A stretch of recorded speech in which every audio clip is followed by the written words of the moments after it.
1. You are live, you are live.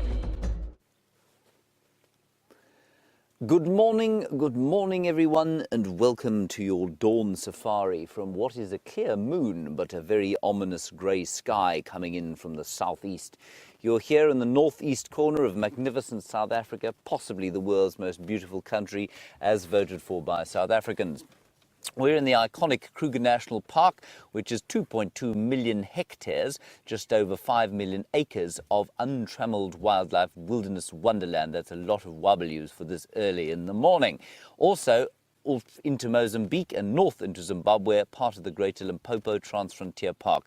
All the place names you're going to hear over the course of the next 3 hours will be deeply confusing. I may even draw you a map, which will leave you even more confused. Now, you are on a live safari. My name is James Henry. On camera today we have Brian the Thumb Joubert. Very nice, Brian. Thank you, James. What is the thumb today? Just his normal tie? Yeah, very excited as well. Yes, excited suit and tie on Thursday morning as we close into the weekend, which of course for us is exactly the same as every other day, as it is for that little herd of wildebeest over there. On the other vehicle today, the inimitable Brent Leo Smith, his last drive before he goes on a well-deserved rest. He unfortunately has a flat tyre again. Of course, he will tell you that he has never caused a flat tyre in his life, nor has he been stuck or ever broken a car. This, of course, is piffle. He is being filmed by VM Dorenbrach, and in the final control today, Rebecca, I think, no, she isn't, Louise is talking in the ears, and I think Chelsea Bunn is on the knobs, tapping on the keys. So you are most welcome. Like I say, a live safari. That means you can talk to us as we drive through this wonderful area. Hashtag Safari Live or questions at wildearth.tv if you're on the email. This is a herd of wildebeest which we haven't seen around here for some time. I'm not entirely sure where they've been. Probably on Arethusa. They like to kind of move between here and the clearings of Arethusa, possibly up into Buffelshoek. Now this is the same species that you see migrating in those vast numbers all over East Africa.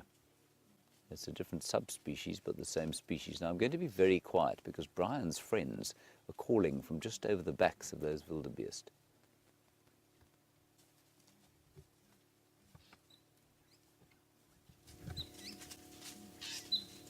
So I'm not sure if you can hear that or not, but what we've got there are the ground hornbills. Incredibly rare birds, endangered species. Looks like a giant black turkey with a kind of red mantle around the neck. Brian, would you like to give us your impression? That's Brian, everybody. Talking to his friends, the hornbills. And the hornbills, there were 6 of them yesterday in a flock that Brent managed to find, which I think is rather magnificent. So you can see, you saw the grey sky there, and these wildebeest now picking on the last kind of bits of grass that they can find.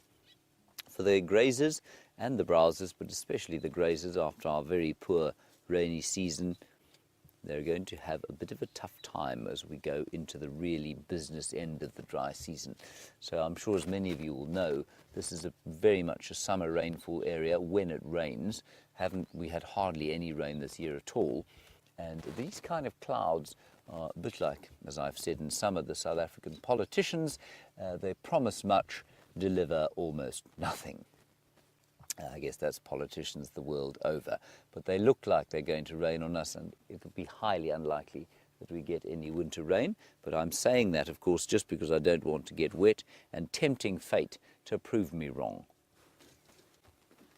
All right, let's sneak a little bit forward. I think it may be worth spending just a few more minutes with these wildebeest, and then we're going to head down towards the southeast, and see if we can pick up tracks of Karula, the great queen, 12-year-old female leopard, and maybe her little babies, 4 months old now, almost 5, George and Charlotte. Not their real names. The names I've given them were the guides of this area who get naming rights to find out that I'd call them George and Charlotte. I'd be a pariah, more than I am already. There they are. And knocking about with the wildebeest, a few fork-tailed drongos, which you can just hear making very quiet swizzling noises, And there are a few starlings in there as well that have now obviously become invisible to the camera. There's one just next to, peeping out next to the left-hand side. That's one of the starlings.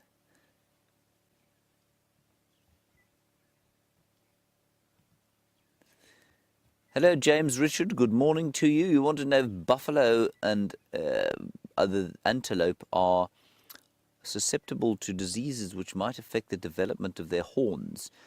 I'm sure they are. I've certainly seen one or two buffalo with mangled horns and the odd impala with a horn growing at a jaunty angle. I don't know what they are, though, James. I'm not sure what they're called.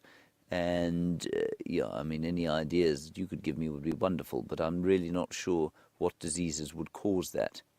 But certainly I have seen the odd buffalo, especially buffalo cows, not so often the bulls, with a horn that looks like it's not broken off, like it's sort of grown in a strange fashion. And of course we all know that once the buffalo and antelope die out here, the keratophagous or keratin-eating moths lay their eggs in the buffalo horns, and that eats away at the keratin. And then, the larvae eat away at the keratin. And eventually, it gives the buffalo and the antelope horns the appearance of dreadlocks. And then the moths hatch and they go off. And I think quite often that, we see buffalo rubbing their horns and sort of scratching the tops of their heads. And I think a lot of the time that's put down as territorial behavior. I think quite a lot of the time it's actually the buffalo scratching their heads, because I think that those moths, I don't see why they wouldn't lay their eggs in the living keratin of a buffalo. So I wonder if they don't have the eggs inside the keratin already, and then they start they hatch, and perhaps buffalo get very itchy, and so they rub their horns. Right, we're heading down into this ominous greyness of the dawn, and we'll see if we can pick up some low-powered tracks. And just to keep you posted, Brent not only has a flat tyre, he apparently also has no signal, so he's having a wonderful morning so far. So the road, of course, is the bush newspaper. That's the kind of cliche we like to use, and it's a good one because it tells us what was happening during the night. You watch the road, you see what tracks there are. At this stage, some hyenas went bolting up that way sometime during the course of the morning. Some impala did the same sort of thing. Always there are civet tracks, and I always say we never see civets, and Brent saw one last night. That was really nice. A good parting gift for him. And just to keep you posted, while Brent is gone, of course you know that Sam is not here, you know that Jamie is not here, and I'm sure you're wondering to yourself, who's going to help James? Surely we don't have to stare at him for 6 hours a day on his own for the next week. And no, you'll be pleased to know you don't. Sitting behind me and next to Brian, we have the substantial figure of Byron Serrao, ex-south of Johannesburg. We don't hold that against him. That's basically where the gangsters of South Africa come from. He is not a gangster, to my knowledge, and he will be joining us from this afternoon. Hello, Byron. There we go. You may have heard him say hello there. There he is. We have a sighting. Say hello, Byron. Good morning, everybody. Look forward to seeing you all this afternoon. Byron, of course, learnt some of his trade from me. I gave him a little bit of training at the beginning of his career, and then he forgot everything I taught him and became a very good guide. Go ahead, Brent. I'm just going to talk to Brent. Audio sounds of probably south of Twin Downs, but in that area. Copy. I'm heading that way. Thanks, Brent. As is the rain. So you may notice a bit of spit coming out of the sky now, which is a bit disconcerting. It's starting to rain down here a bit. So what we're going to do is head down to the south. He says he can hear some lions. And we're going to just move along towards the centre of the reserve and see if we can't pick up tracks of the lions. Maybe we can hear them calling, maybe they'll cross over, and maybe the great queen and her babies will be around. Wouldn't that be nice, Brian? Yeah, splendid.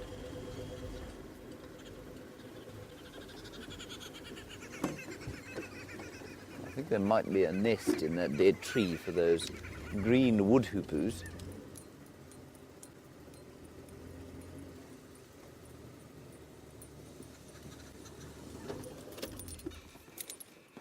Some interesting green wood hoopus. Taryn, you're in Tanzania, and you want to know if there are any animals here that are only found in South Africa and nowhere else in Africa. In other words, endemic animals. Taryn, in terms of animals, many. Remember, animals, of course, constitute everything from every arthropod and every insect and every arachnid to the big mammals that we see. In terms of mammals, yes, I suppose you might consider the black wildebeest. I suppose he would be a South African endemic or Southern African endemic. Two of the zebras, the Hartmann's mountain zebra and the Cape mountain zebra, they're endemic to southern Africa, so they will occur in Namibia, not Botswana, but Namibia and the Cape of South Africa. So those would be two endemics from this particular area. Plenty of birds, obviously, that you wouldn't find up in East Africa, but plenty in East Africa that you would find here. And that's an example there that we just saw, the green wood hoopoo. And the green wood hoopoo used to be called the red-billed wood hoopoo. You've always called it the green wood hoopoo, and it's one of the reasons that all the names have changed here, and they changed more than 10 years ago. And we still struggle to get used to it.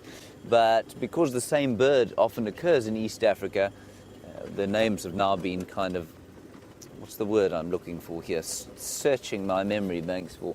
The names have been consistentified, made consistent. So, lots of animals that occur here. And then I suppose the springbok would also be another one endemic to southern Africa, which I don't think you get up there. It's our only gazelle species down here. You've got lots of different gazelle species up in East Africa. So those would be 3 or 4. It is getting a little bit nasty weather-wise, isn't it, Brian? It is. You might have to go home for breakfast early. Brent, just to keep you posted, there is down. Well, not him personally. He's up, but Wendy is down.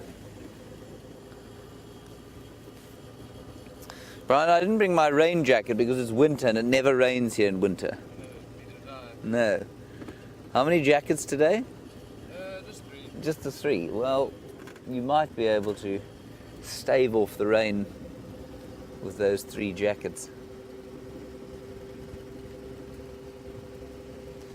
Anyway, the animals, as you can see, are hiding from us, so they don't enjoy this weather.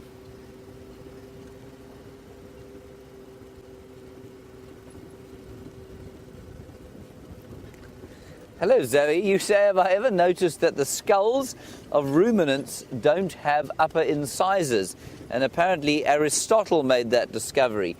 Zoe, I suspect quite strongly that Ugg the caveman, more than 200,000 years ago, probably realized that when he threw his first stone at a ruminant, knocked it dead, and then devoured it. Yes, you're absolutely correct, though. The ruminants do not have upper incisors. They've got a pad, they've got a sort of hard, gummy pad. The incisor is only really a useful adaptation if you are cutting things with your teeth, and most ruminants you find pull the grass out, and buffalo are a great example. They use their tongues too. But goats and sheep, if you watch them eat, they bite down onto they sort of clamp the grass and then tear it. So they don't often sort of cut it. And that, I suppose, saves them a bit of energy. Thank you for that, Zoe.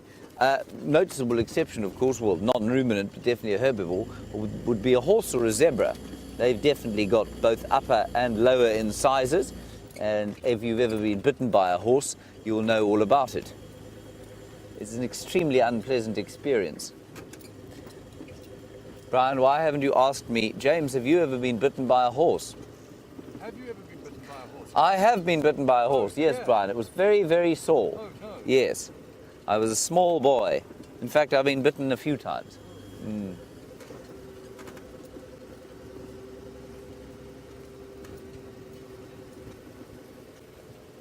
This is very unseasonable weather. It's also inspiring the animals to take fright and hide.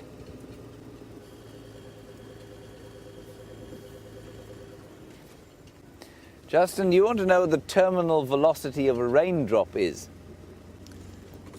Justin, as far as I'm aware, the term, and I may be wrong here, I'm stretching myself back to my physics days. Terminal velocity is in the absence of friction, for example. So in a vacuum, terminal velocity, I think, is around 220 kilometers an hour. And that in miles is about 140 miles per hour. So were a raindrop to fall out of the sky in the absence of friction, in other words, in the absence of the air, it would fall at about 240 kilometers an hour. Now, were there to be air in the way, I imagine there'd be quite a lot of friction, quite a lot of wind. So let's say the terminal velocity would be roughly 2/3 of that. And so I'm going to put it at 240 divided by 3 is 80. I'm going to put it at 160 kilometers an hour, which is 100 miles an hour. You can check that up for me, though. What do you think, Brian? Not bad. You think that that could be correct? Potentially, maybe. Potentially, maybe. Oh, Google says 44 miles an hour for a hailstone, so probably about the same for a raindrop, depending on the wind. So remember, it doesn't matter how heavy you are, if you're falling in a vacuum, you're going to fall at the same speed, regardless of whether you're heavy, light, or shaped like an arrow or shaped like a parachute.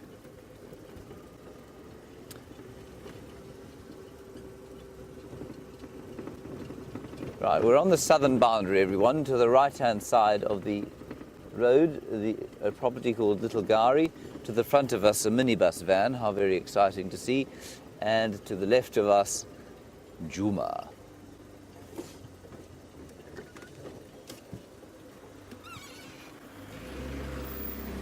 Those are guests, everybody, probably from Chitto or Cheetah Plains on the early flight out of Hoedspruit, or possibly from Nelspruit, so they're driving out early, poor people. No morning safari for them. Oh well. We're going to drive very slowly along this road, just see if we can't pick up any tracks of leopard or lion.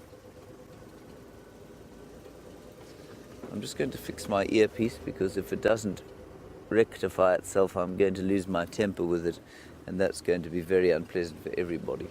Isn't it, Brian? Brian also has a buff on his head. Yes, I do. Yes, two buffs. Very nice. Now, Luisi, in the final control, I'm on a handheld radio, so your comms are getting a little bit fuzzy, but they should be okay.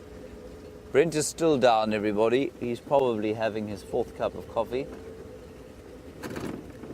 telling a story, possibly about the man-eating lions of Tsavo.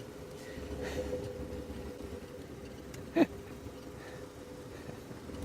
he hears I've said that, I'm going to be in very big trouble.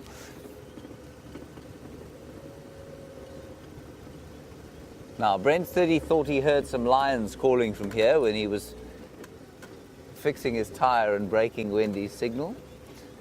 So let's just turn off here and have a listen. The only thing I can hear from here is the delightful sound of the white-browed scrub robin going.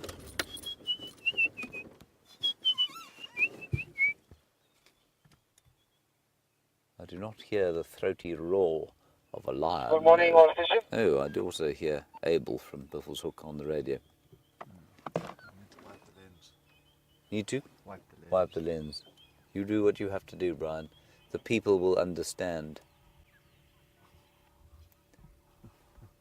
I'm afraid I didn't get that. And Louise said I must wipe the lens as soon as I said I must wipe the Right, lens. I see.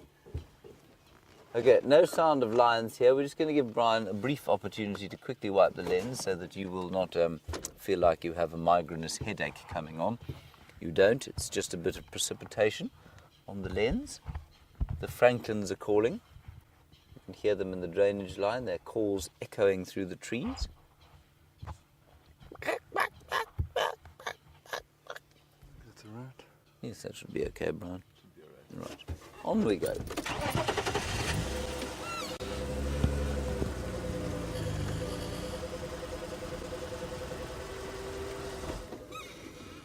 Just keep an eye out on the road for any interesting tracks. Oh, I see a car up ahead that looked like it had stopped, but it hasn't. I suspect strongly they're looking for what we're looking for. There are reports of the Queen crossing north into Djuma here yesterday evening. Let's wait for these fellows to go past. And we'll get an update from them with any luck. They may just drive past me. Morning, how's it going? Good? Right, yes, they just drove past us. Oh well. Clearly there's no update.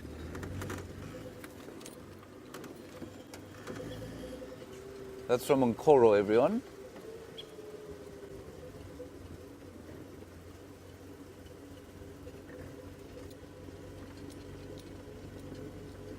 Now this is the great valley of the Mulwati drainage line.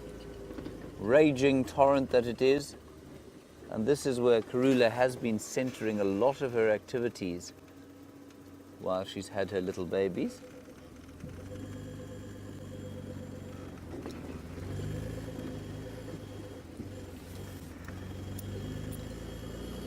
Yeah, what I think we'll do is we'll head north up what we call Leadwood Road here and see if she doesn't pop out somewhere there. Maybe she's killed some hapless antelope and draped it across a tree for us to look at.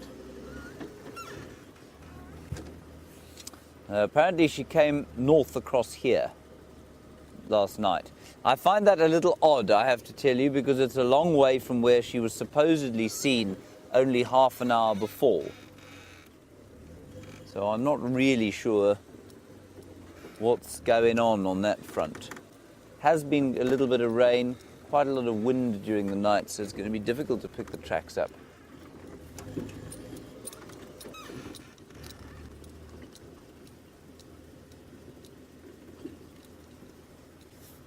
Now this is the road called Leadwood, so named, I think, because of this very tree here on our right-hand side. And this tree has got in it, at various stages, a squirrel's nest, and also the nest of a Birchall starling, none of which have decided to grace us with their presence this morning. But on the ground, Brian, we have two ring-necked doves, one of them looking very bedraggled.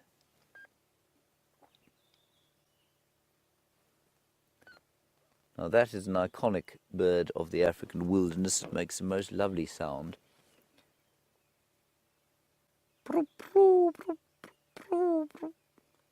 And although the humble dove looks a peaceful sort of, I don't know, less than impressive bird, they are unbelievably fast. So one of their major predators, especially in desert areas, is falcons. And falcons, you know, we were talking about terminal velocity, they dive at well over 200 kilometers an hour. And these doves somehow manage to get out of the way, take off and fly off at a speed that they avoid those falcons.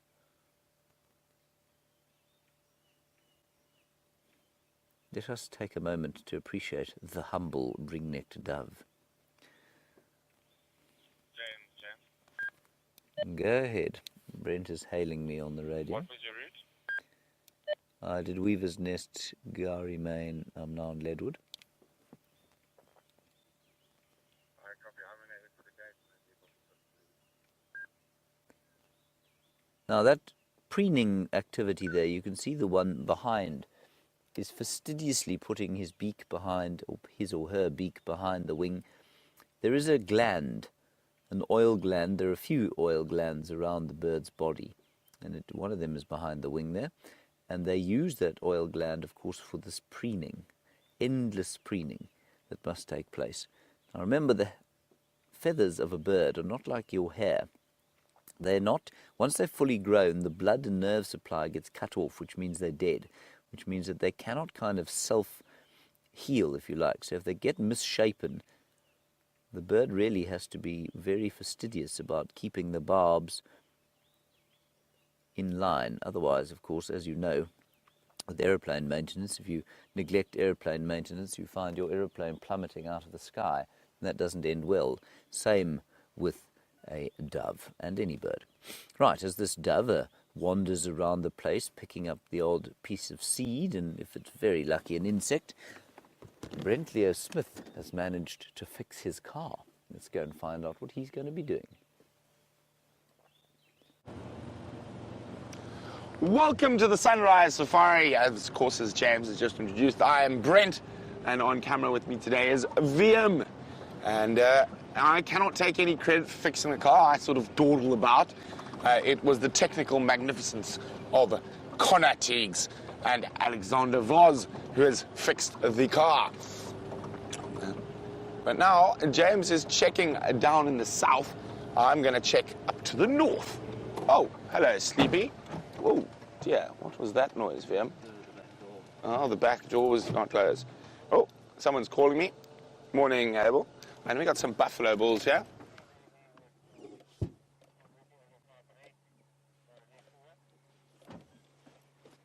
Copy, thanks. Look at this. Now, that buffalo is slightly awake. The one to the right of us, oh no, now he lifts his head. It was lying flat like a cat. This one had his head down on the ground. So this is the old boys club, the gentlemen's club. And they've had a bit of a tough time of it. Lions chasing them. Now, they're still in pretty good nick at the moment. Now, they're not going to move too far away from this area. The water's close by. They've got Gallagher and Vuyatela Pan. Good spot for them. And there's enough grazing around for them to keep going at the moment. But of course, as we move deeper into the dry season, it's going to become a bit more of a problem. So while we leave these old boys to continue chewing the cud, ruminate away, we're going to go look for the animal that they like least, which is lions. Now, I'm hoping that those Nkahuma girls are going to be somewhere around the north. I'm also going to check past the last ping of Mr. Sindile, see if he's crossed back into Juma.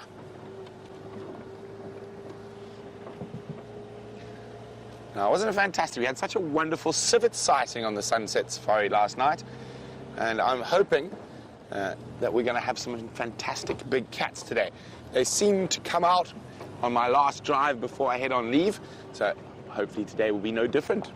The last time I went on leave on the Sunrise Safari before I departed, we had Kruda and her cubs.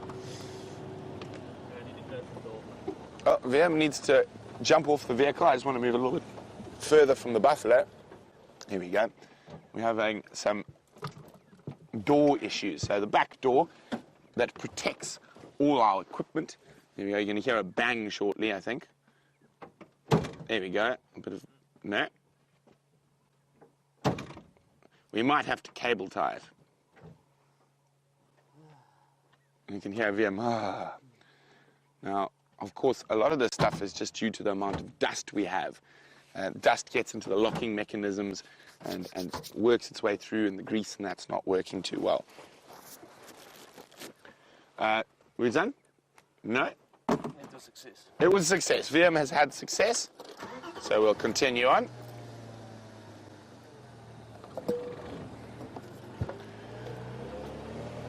Now, it looks like we've come to the end of that cold front, although there was a bit of rain around.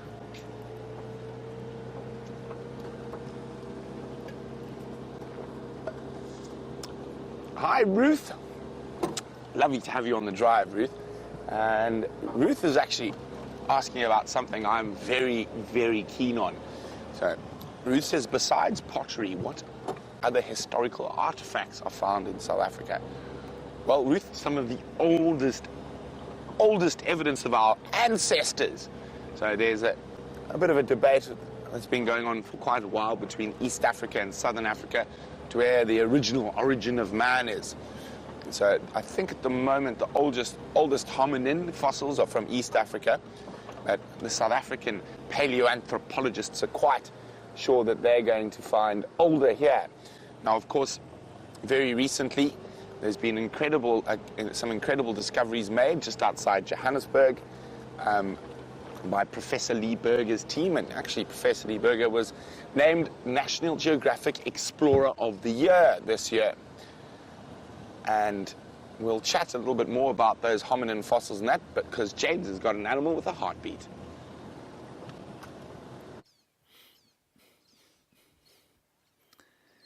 That, everybody, is a sort of a blurry view of a bush, behind which a duiker just ran away, unfortunately. They're not very brave, I must say. But there are also quite a few birds singing around here. One of which is the crested francolin, common bird, common morning bird, one of the very first in the morning to start calling. And there are starlings and there are magpie shrikes. So let's see if we can get some of the magpie shrikes. They're all sitting down over there. And there's one here too. And you can see some of them there. That one that's on the branch there has got a short tail. And that's because it's a youngster. It hasn't quite got its full length tail yet.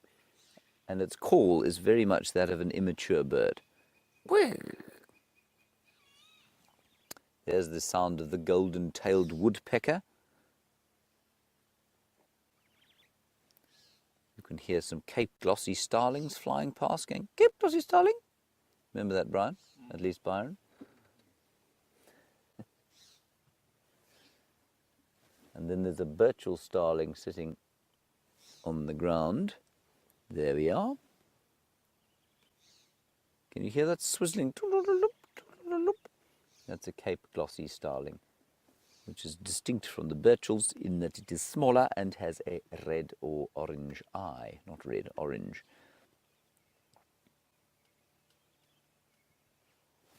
You can even hear that golden-tailed woodpecker smashing his beak into the dead marula tree. Let's go a little bit forward and see if we can see him. They're not very common over here, those fellows.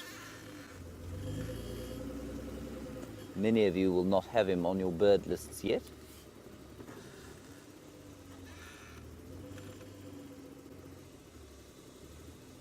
He's in this tree here, Brian, this kind of leafless marula. Oh, there's a waterbuck up ahead. It's all happening here, Brian. No, I can't see the woodpecker. Let's go a little bit forward, have a look at the waterbuck.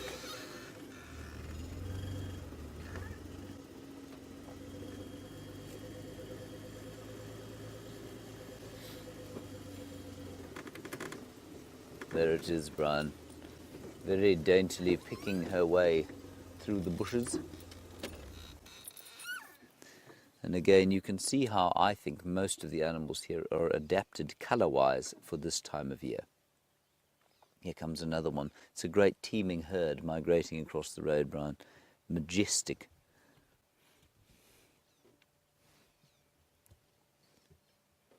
Oh, and another. Good grief, there are three of them.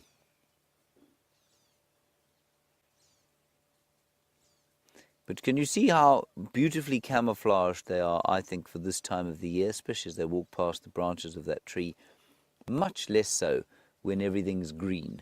But of course, when everything's green, they can hide behind the bushes. They can get into the thick stuff.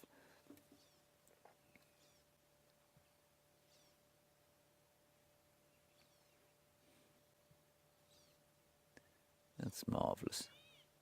There you can hear that woodpecker again. But it's flying away from us. The rain seems to have abated, everybody. The wind has dropped. It might turn into quite a nice day.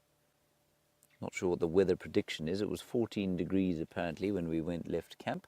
That's 54 degrees Fahrenheit. I'm not sure I believe those weather reports, though. We've had some ridiculous ones this year.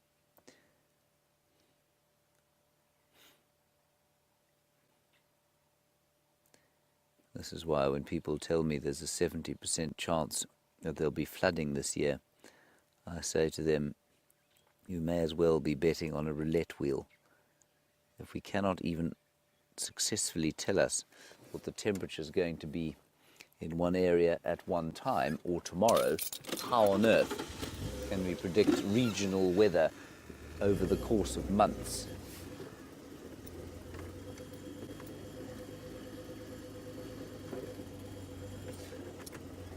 Right, let's go back to Brent. He's found those two silver-backed canids.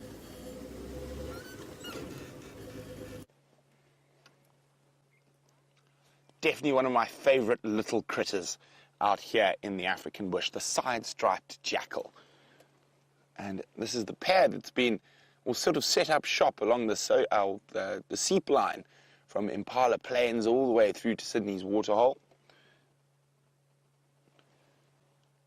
Now, one of the reasons side-striped jackal in particular are so fond of this area is the amount of gwarry bushes.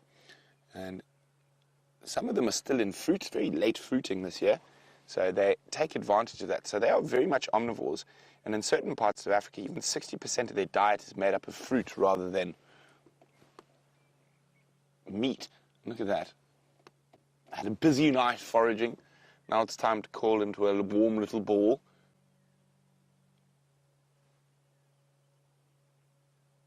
Sorry, I thought I heard something in the distance, but I think it's a car. Oh, look at that. Now you can see how well their camouflage works. And I mean, they're very vigilant little animals. But when they keep still and curled in a ball like that, very difficult to see. Now, I'm just going to move forward a little bit. And let's see, I think there might be some... it's all finished now. And literally, in a normal year, the whole floor around these bushes will be littered with little fruits. But I've seen these jackal eating up, and the fruits are tiny. I mean, they're just a little speck. But they eat them a lot. And when you look at side-striped jackal's dung, you find a lot of fruit in it. In this area, mostly gwarry fruit, and of course, fruit of the African ebony or jackalberry. So I'm going to try and get a little bit closer to the jackals.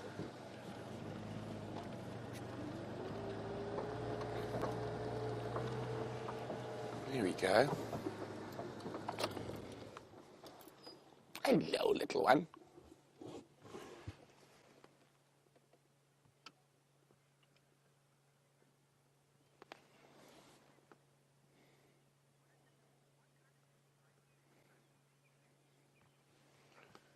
Hello, James.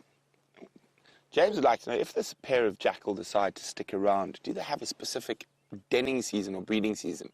No, like most of the carnivores, James, they'll have babies throughout the year. And it is very likely we might see some jackal pups in the coming months. Now, they generally prefer to den in a little hole in the ground, sometimes in termite mines, normally something a bit smaller and with not as much competition. They can have up to 5 pups at a time. It's normally around 3 or 4, though.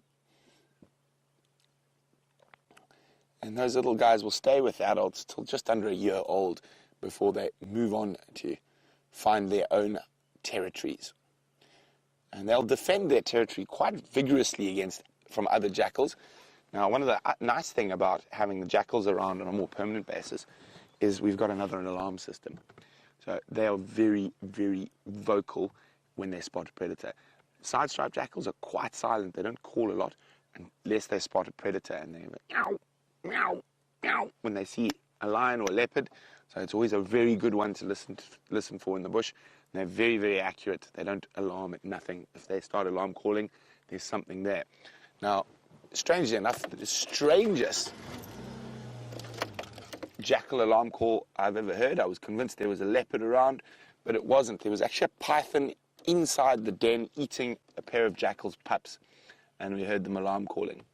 But now from a tiny canid, to the second largest primate we have at Djuma with James.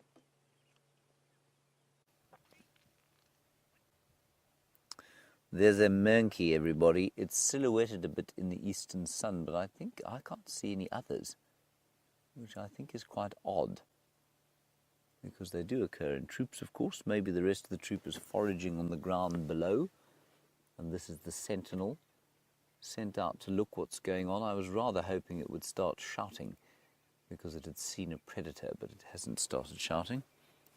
It's just sitting on a really thorny branch. I'm oftentimes very glad that I'm not a monkey when I see the kinds of trees they have to sit in. And it always makes me amazed when they jump around in a tree like that and manage not to hurt themselves. I don't know if they're just very brave or if their skin is just very tough. But he looks very comfortable up there. Let's move a little bit closer around the corner.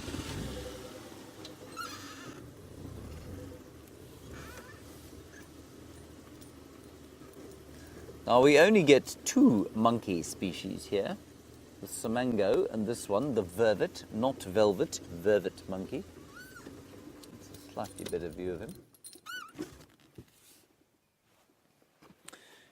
And baboon, when Brent said second largest primate, he was referring to the baboon as the largest. I suppose you could include us there somewhere.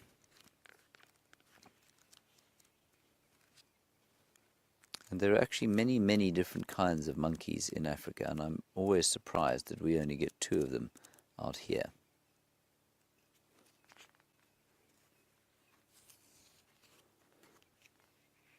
He looks very relaxed there, doesn't he, Brian?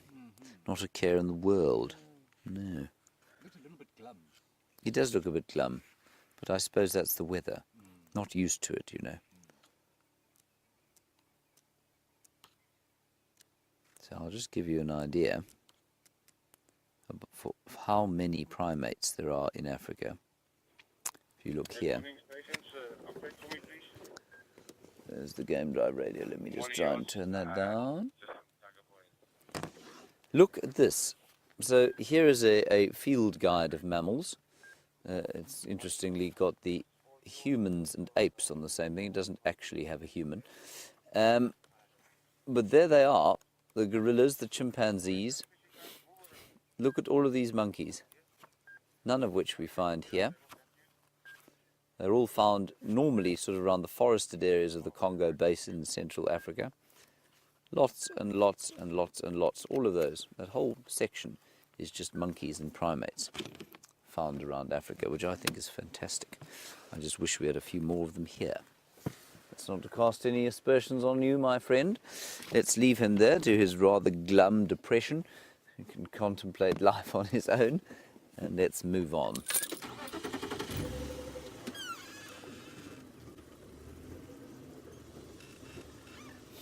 Now, Scout, you make the very good point, as I said.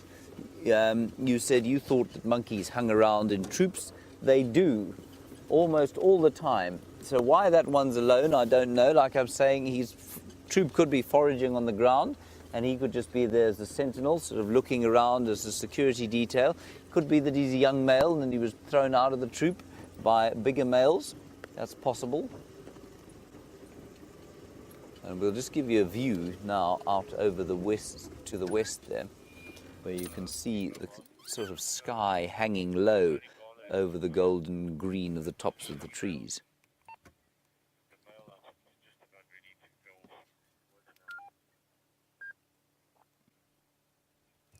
Is that not very pretty indeed, Brian? While we do that, let's go across to Brent and find out where he's going from his jackals.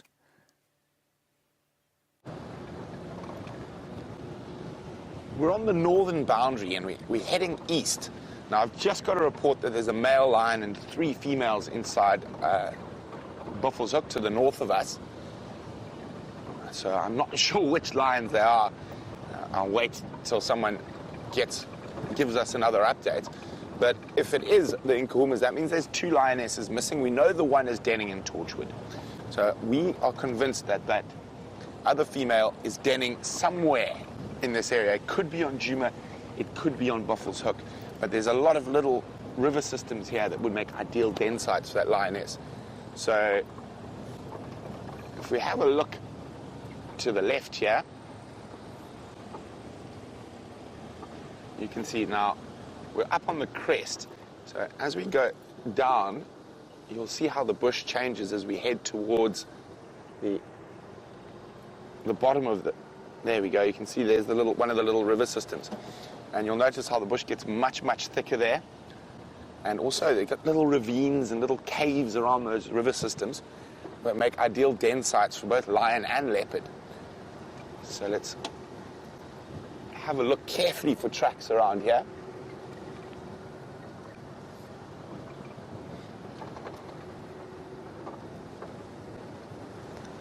At the moment, all I see is an impala.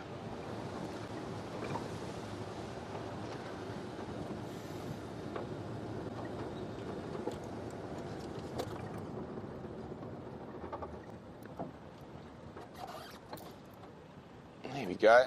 Nice little herd of impala boys. Hey guys.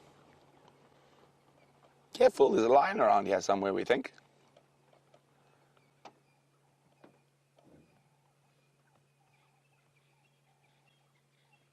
Now, not only is it a good area for lion and leopard to den when they've got babies, but during the drought, as you head down towards these little rivers, there's the last little bit of greenery left.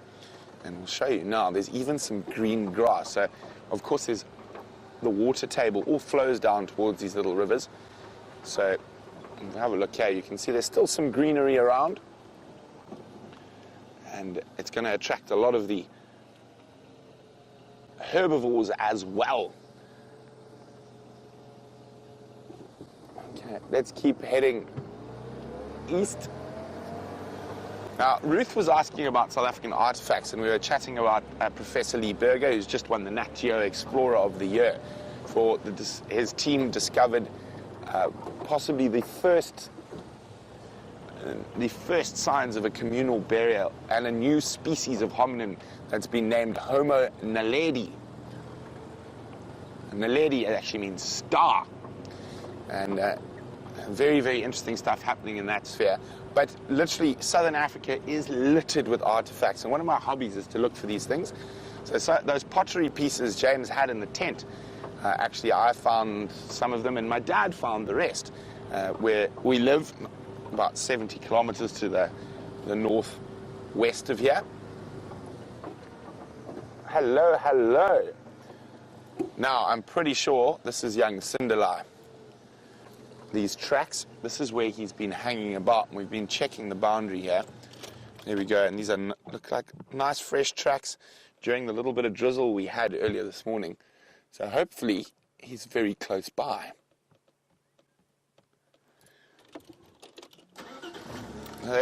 They've been rained on a little bit, but it was only raining for a short while this morning, very, very early. So we just check very carefully where these tracks go. So while I'm watching these tracks, where did he go now? Did he go that side, Brent? No, I think he went to the right. Let's just go back again a bit. So here we go. There's his footprint there. Someone has driven over them earlier this morning.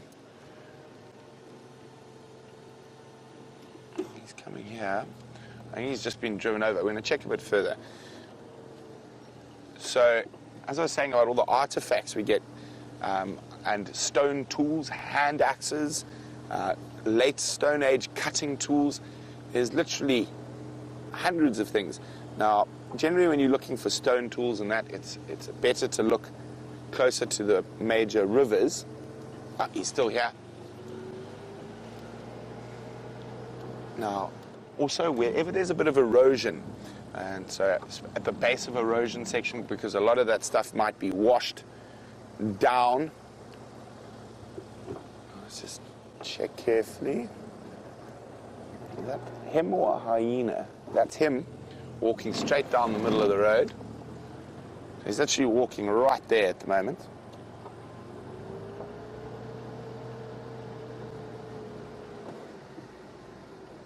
Now, he does enjoy a good termite mound, so keeping an eye on all the termite mounds around us. VM's got them on his side.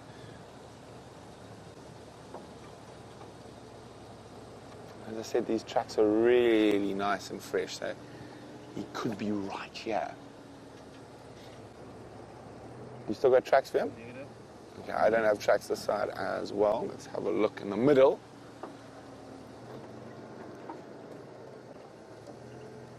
I might just have to go back there. I'm just going to check a little bit further forward.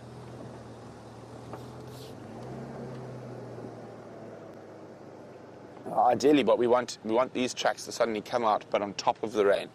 That means we're mere minutes behind him.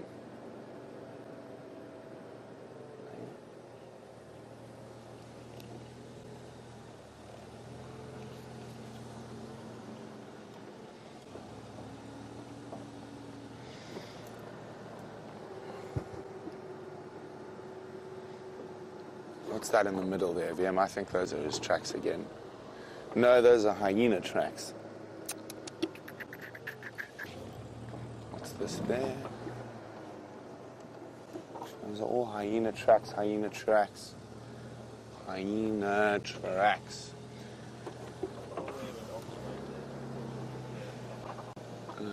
Let's just check a little bit further down, then I'm going to go back to the last tracks. Marsha's wondering if I think Sindile recognizes his home area.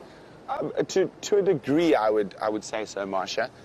But also, at that age, he is sort of, as much as he wants to hang around, I think that last encounter with his mother will show him that he's not really welcome anymore. And it is natural for male leopards of that age to move away from home. So where he has been hanging out currently is outside of his mom's natal range. He's in Karula's territory at the moment.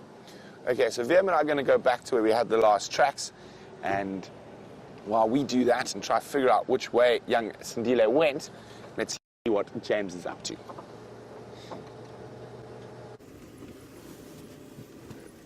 James is approaching Buffelshoek Dam, hoping that something will be thirsty after the cold night. Of course, this might be a spurious hope, given that it's not very hot and hasn't been very dry. But we might be lucky. And maybe Sindile will just pop out of the dam. It'd be very nice. Then I think we might head towards the hyena den. See what's going on there. No further tracks of lions, leopards, any other kind of predator, so we'll just keep our eyes to the ground and see what turns up at the dam. Some elephant tracks we had, and they moved off towards the west, sorry. I cannot get that right. Every single time I say west or east, I mean the opposite and have to correct myself. One day I'll get it correct. Probably not. Anyway, let's pop down to the dam quickly and see what's there.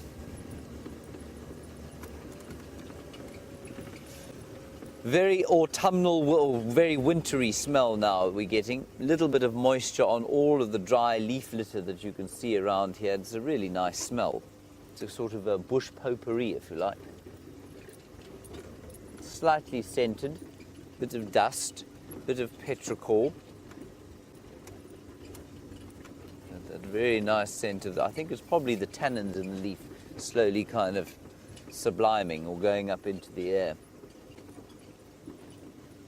Evaporating.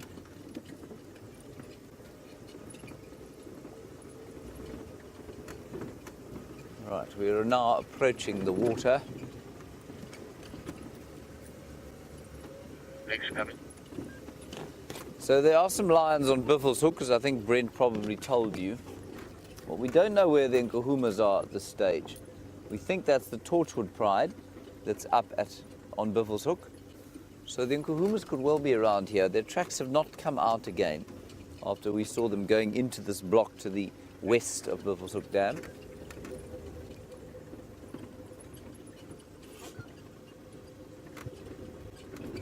Right, and there's a hornbill.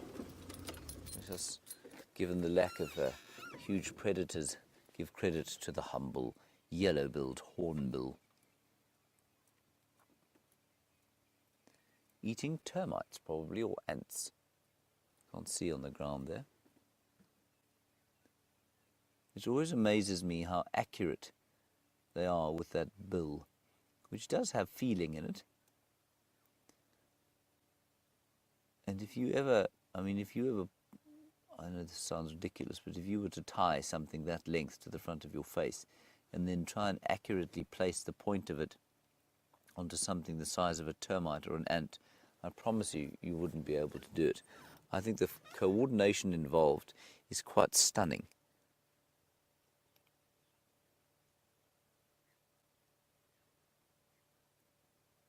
Definitely found some colony of moving insects.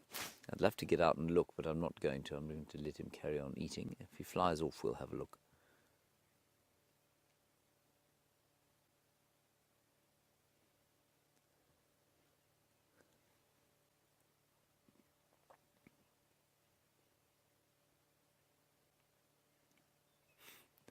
Marianne, a nice question from you about starlings, and you say, are there any starling species in this area that are considered a nuisance as they are in various parts of the United States?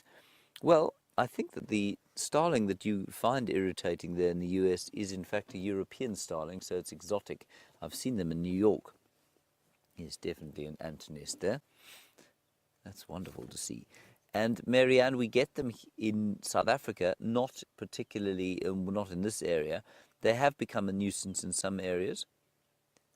And there are one or two wild starling species that are a bit of a pain in human settlement areas around, say, the Kruger Park. But that's just because they've got used to being fed by people. But they're certainly not a major nuisance, a major pest. A major pest bird in South Africa is something called an Indian myna, which is quite closely related to the starlings. And we've seen some at Arathusa Dam, actually. That's the only time I've seen them in the Sabi Sand, but they do come in every so often. And the Indian myna is a real menace, especially in urban areas. It is unsurprisingly, given its name, from India, where it is kept in check by natural predators. Right, here we are at the water's edge. Oh, look at that, Brian. We've got hippopotamus action.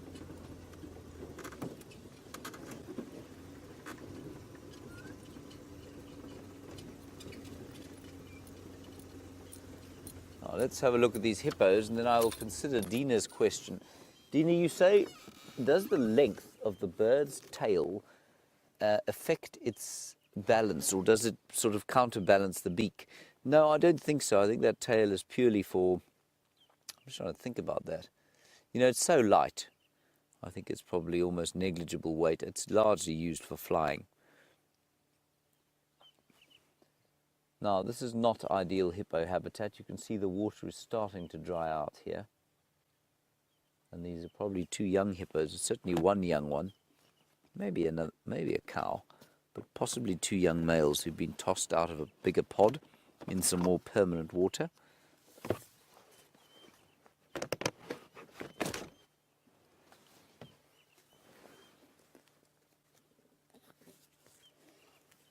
have a look there.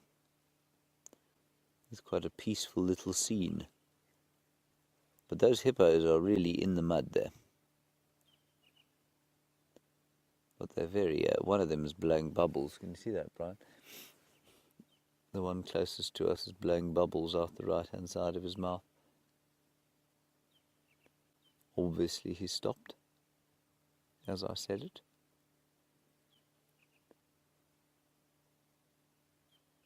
Very peaceful little scene. And above us the red-billed buffalo weavers continue to build their little nests or live in them.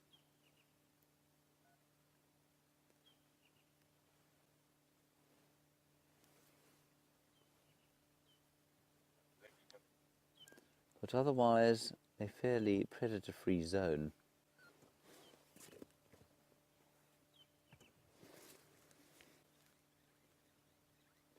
Right, so you can see the dam has been expanded as well. and that is in waiting for this deluge that might be coming this year. So the dam will, A, not be sort of moved away, and water will be stored. No alarm calling birds, no alarm calling anything here, so I think let's press on and see what we can find. We're going to go down towards the middle of the reserve now and see if we can head to the hyena den. Perhaps they are being a little bit more confiding than the leopards and lions so far.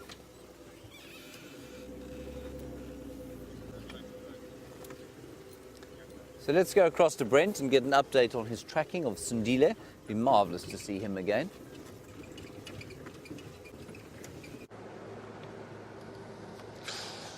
Unfortunately, not the best news about young Sindile. He went to the north. That doesn't mean he's not going to zigzag back to the south, so we're going to keep checking down the boundary. Sorry, I should be on the radio. Between Garikatlan and Timbuti Dam.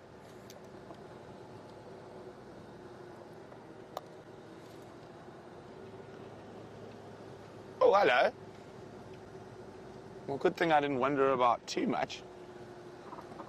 I actually walked into some buffalo, and now just on the other side of the crest, inside Buffalo's Hook, some elephant, but quite deep in the thicket there.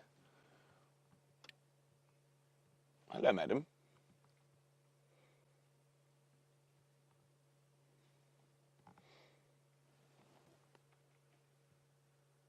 Now, she's keeping very still. I think she's probably just listening to us. But the rest of the herd sound like they're quite deep inside Buffalo's Hook, so we're going to leave them be.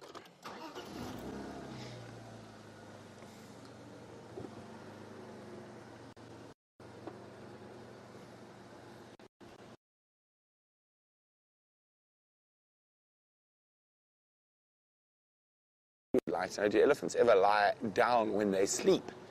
And they do sometimes, Katie. It's normally the young ones. The adults find it, and they will, if the adults lie down, they don't normally lie against something, a termite mound, a tree. And these elephants have come from here and they've crossed the road going north.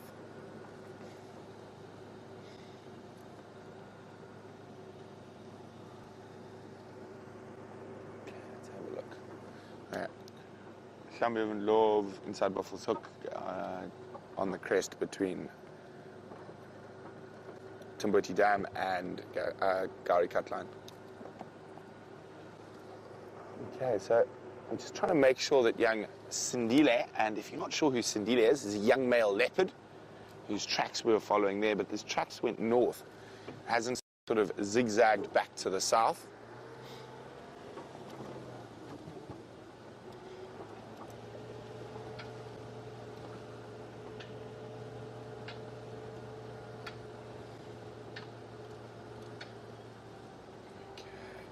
Now, this is a good spot. He might have used the roads here to cross.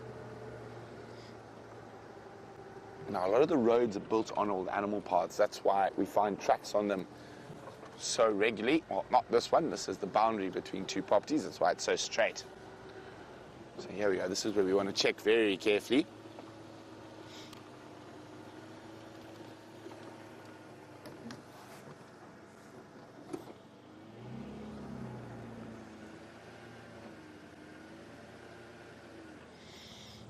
Interesting. Let's have a quick look on that softer soil there. It's a very hard soil, so it's quite difficult to see the tracks there, but it looked like it was worth another investigation on the soft soil. Now, there are leopard tracks, but they look way too big to be his. Unfortunately, we're not going to be able to show them to you in this light. They're quite difficult and quite hard ground.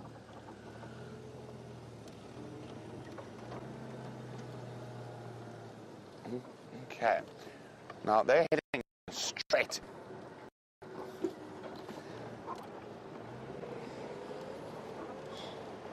Let's see if he comes onto the road. Oh, now to confuse matters, there's lion tracks as well. Those look a bit old. Oh, maybe not. could be one of those lionesses that we think might have a den in her.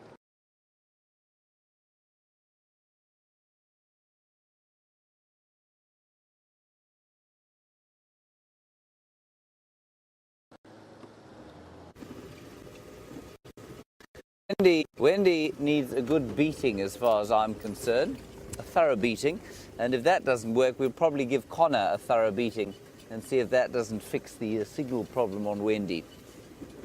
She certainly has been a recalcitrant old bag over the last little while. Very poor signal indeed. We'll try and sort it out. I do think that the weather makes a huge difference. I'm sure when the pressure changes come, that signal is affected.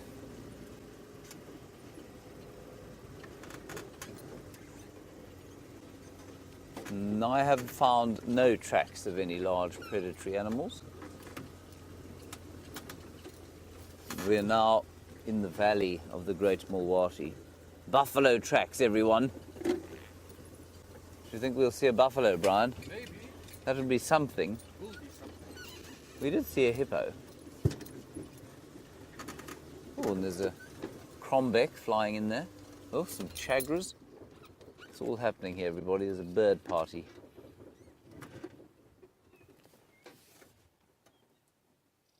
None of which are visible, of course. You see one in there, Brian? Are you? Oh, yes. That's a chagra, everyone. That looks like the black-crowned chagra. Beautiful call it has. In fact, it is the brown-crowned chagra. That's really cool. Very nice. You may also have heard the cheerful and peaceful call of the chin-spot batis going. And like I've said to you before, anyone who says to you that that sounds like three blind mice is tone deaf. Not so, Brian. You're not tone deaf, of course. No, some are.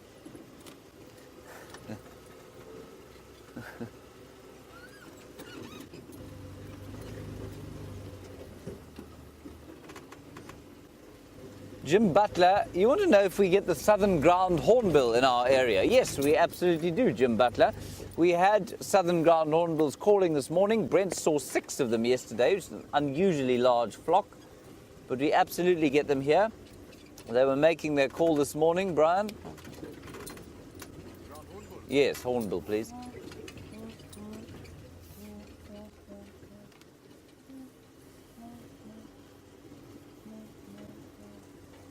Mournful, mournful call that they have, Jim Butler. Yes, we definitely get the southern ground hornbill here. Highly endangered. Much research going into trying to save them.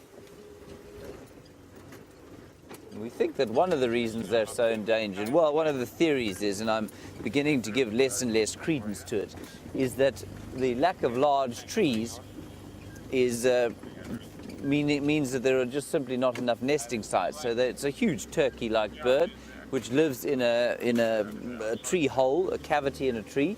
And one of the theories was that because there's so many elephants now in the Kruger Park, well, the elephants are pushing over all the trees, and so there's simply not large enough trees left for them to be in.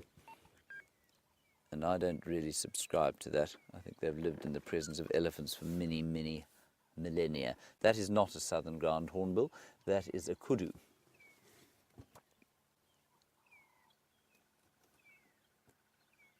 And it is just chewing 1 or 2 leaves off a very mangled combretum or bush willow bush. There are 2 kudu here, as I can see. There are probably a few more of them knocking about.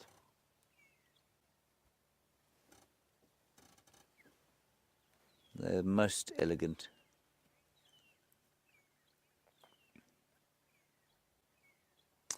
Now Joe, you're in Australia, and you want to know if we get something called a hartebeest out here. We do not get the hartebeest at Djuma.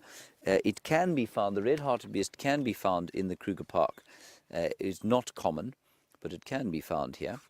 There they are. That is what a hartebeest looks like. These are all different subspecies of the hartebeest.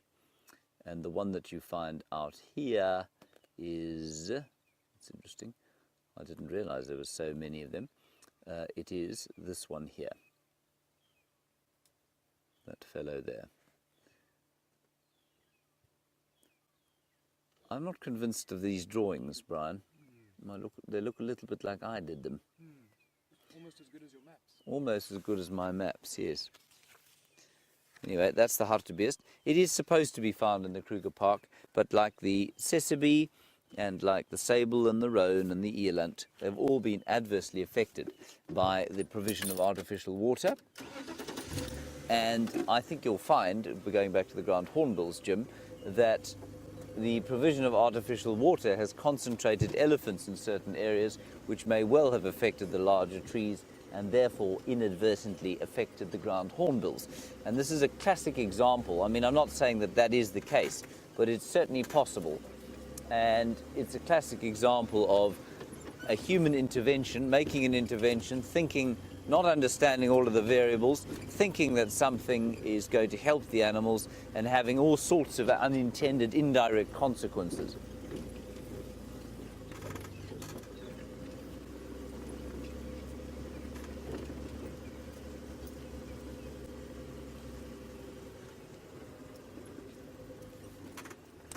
Jim, another one from you. You're saying, why are some antelope species more calm than others?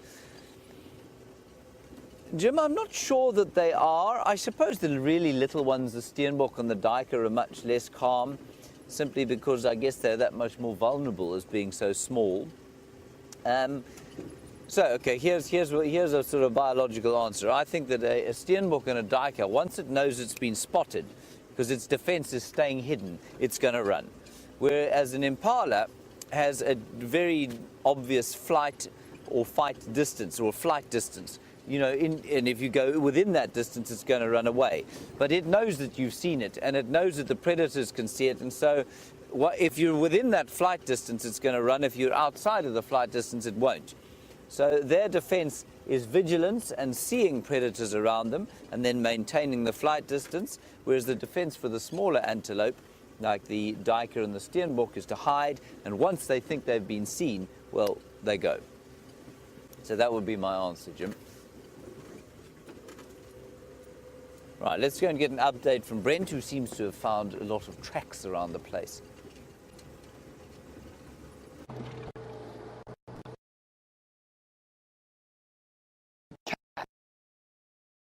Found where that lioness has gone off the road.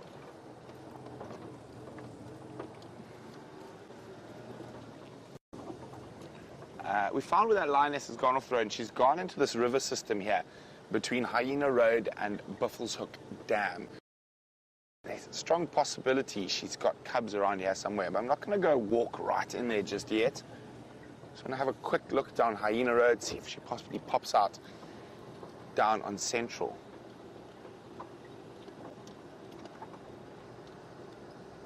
The one problem with this area, which is great for her in terms of her den site, it's nearly inaccessible by vehicle. And quite often, the big cat dens are in those inaccessible spots because there's no reason for a hyena or whatnot to go looking around there.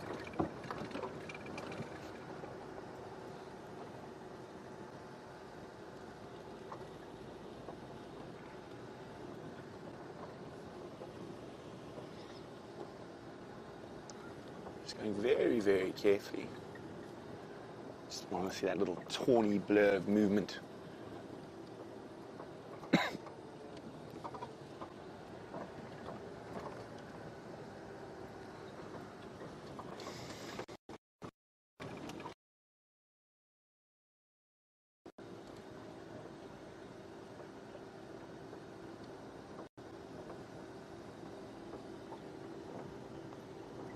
Come on, kitty cats.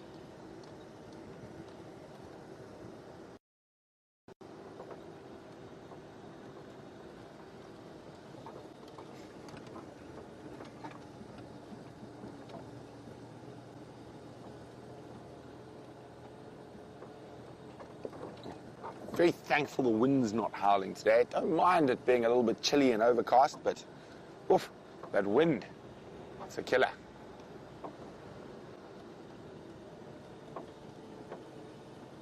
Now, I think she's there where those big trees are down there. There's a big termite mound that's got some caves on it. I've walked in this area quite a bit. So there, on that section of trees down there, that's where I think she is. Or it's a very likely spot for her to put a den. There's a little gorge there. It must be 20 foot deep.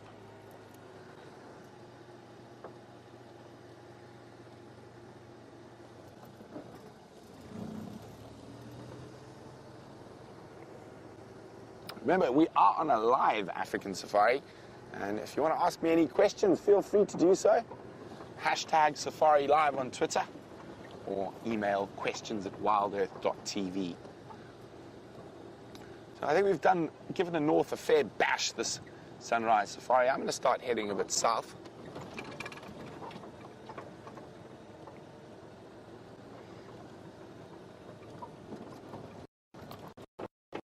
There's a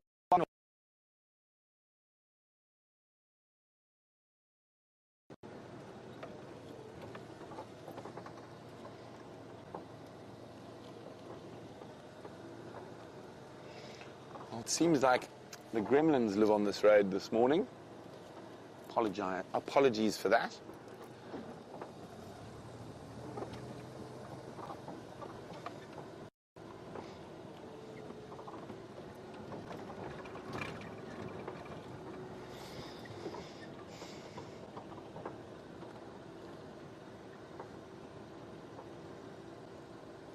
So while we move out of the gremlin zone, let's go see what James is up to.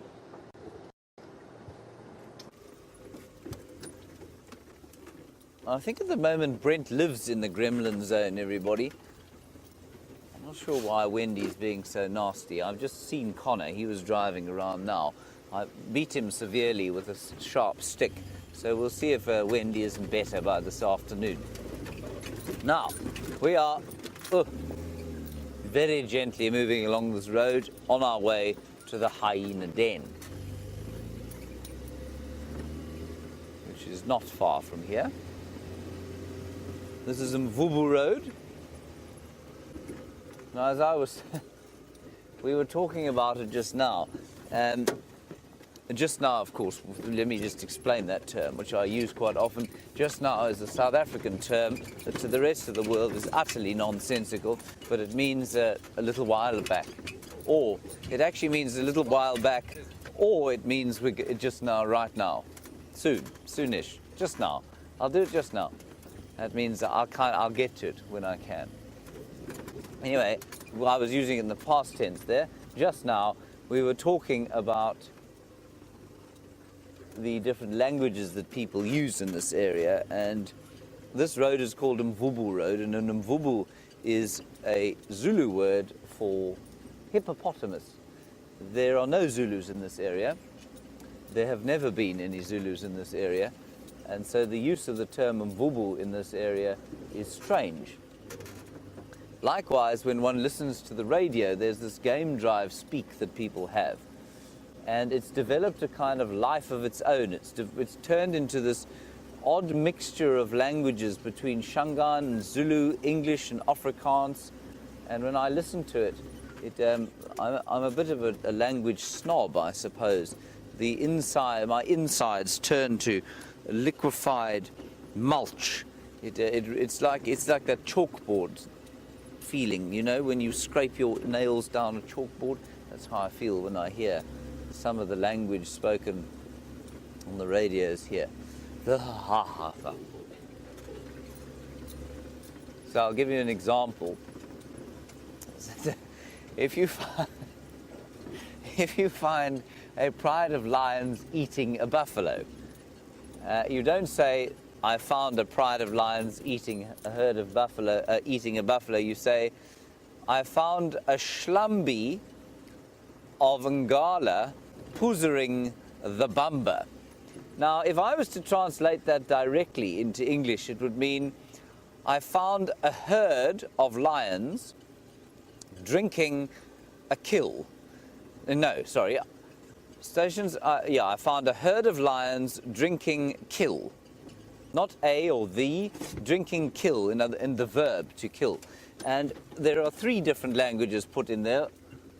3 different languages put in there. Shlambi, which is a very bad sort of pronunciation of the word Nhlambe, which means herd.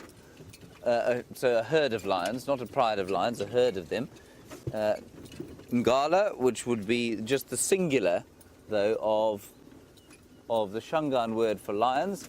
Puza is to drink in Zulu. And you just tack on the English thing for ing. They just tack that onto the end of a Zulu verb, puzaring. Puzaring, and bamba is the verb to kill in Zulu, not Shangaan. And it's not a noun at all.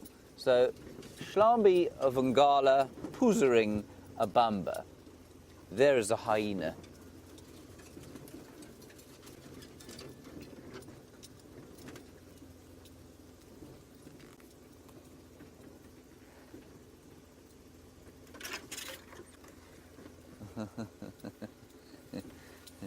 Hello, PK. You say most of the hyenas moved back to the Hendry Holiday Hyena Home. That is 4 alliterations. Well done, PK. I don't know. We know that one of the low-ranking females moved back here. I've seen this youngster lying away from the area before as well. There's another vehicle here, so I'm going to assume that there is a little bit of activity here. And certainly a number of the other hyenas did come by here. But whether they've taken up residence again, I don't know. I think they have. The next youngest, of course, remember, born in January.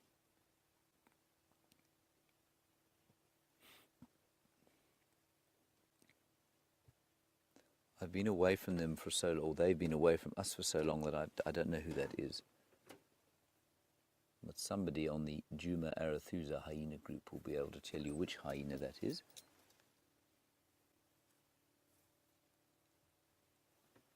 Bit of a limp.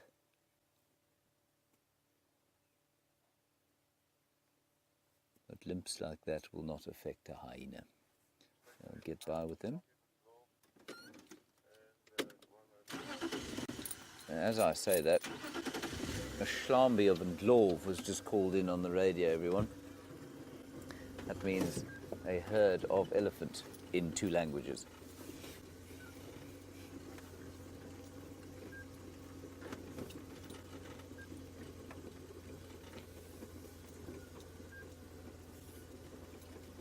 Scout, do you want to know if we've seen the new ones yet? If we've seen the little babies just yet? We have, but only twice, and they're probably only now about a week old. Let me just stop here and find out what Andrew wants to do.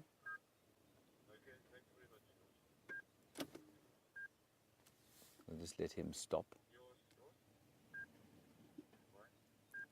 in his very vast Land Cruiser.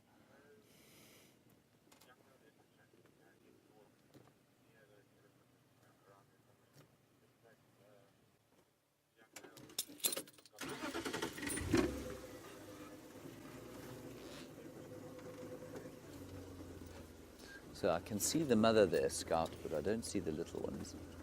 Wafam? Oh, okay. Okay. All right, inkom. Okay.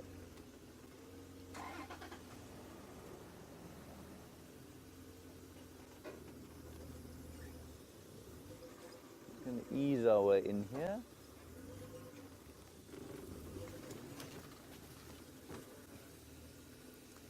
Now, I'll tell you why I think she's a low-ranking female now. She's definitely not the matriarch. We know the matriarch. Her name is Madam. Oh, thank you so much for that. And it's normal that one of these sort of outlying dens will become the home of a low-ranking female when she gives birth. And then once the cubs are of a certain age, normally about sort of 6 weeks, she'll move them across to the central den. Now, I'm not convinced that this hasn't become the central den again. And Andrew was just saying there that the other hyenas, the rest of the clan, seems to be down in the drainage line, just where we saw that other lot going. At least her head is up. We'll go and have a look down in the drainage there, but I wonder why they're not hanging around here. The January ones, of course, now almost 6 months old, and they do grow, I guess they grow about the same speed as a leopard, but they are born slightly more developed. And so they don't need, perhaps, the cover of the den site. I thought I saw a bit of movement there at the back. Maybe not. So there's at least one tiny little baby cub in there, only about a week old now. So we'll sit here for another 5 minutes or so and see if we don't have something sticking its head out there.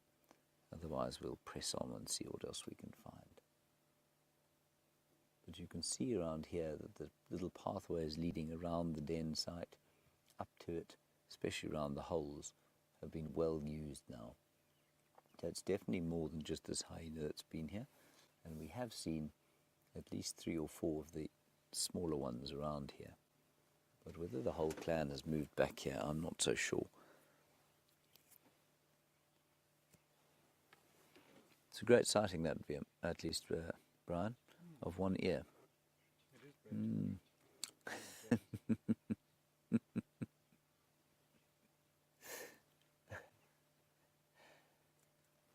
You know, we get so familiar with each other, everyone, that, we all start to look the same. Don't we, Brian? You know what I mean, Dave? I do, Jamie.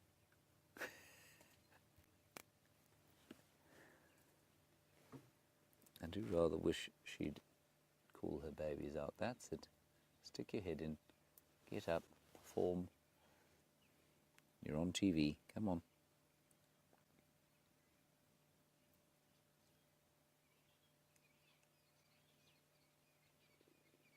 There.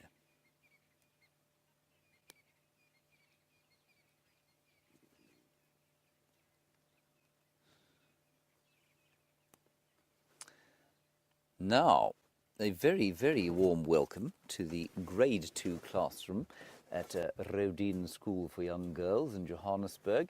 Mrs. van der Merwe and Mrs. Gonzalez, welcome back again. I last saw you 2 days ago, I think. My little cousin Gracie is no doubt in the class, as is Mia, daughter of the father of all of this lot, Mr. Graham Wallington. You're most welcome. That hyena, of course, is very scared of you. It's gone running back into its den. Girls, what did you say? Why has it gone back into its den? Now, you see its movement there. You see it licking. We're going to sit here for a little bit longer, and maybe we'll be really lucky to see some little baby hyenas coming out. We have to be very patient in the wild. It's very important that when we do move, we move slowly, and you've got to do a lot of waiting. Because often, waiting is the way to find animals.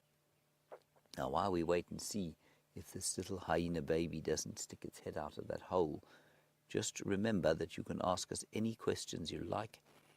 Your teachers will send them through to us, and we'll do our very best to answer them.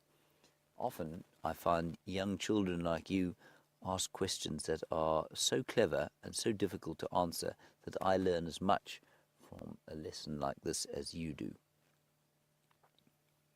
So any questions you like, send them through. My name is James, by the way. And on camera we've got Brian. And Brian's got a special friend, don't you, Brian? What's his name?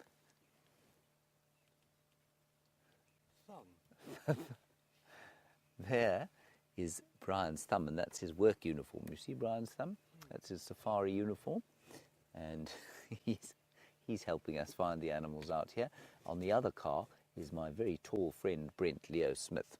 So let's head across to him and say hello And we're just going to sit here for another sort of 5 or 10 minutes and see if the babies don't stick their heads out.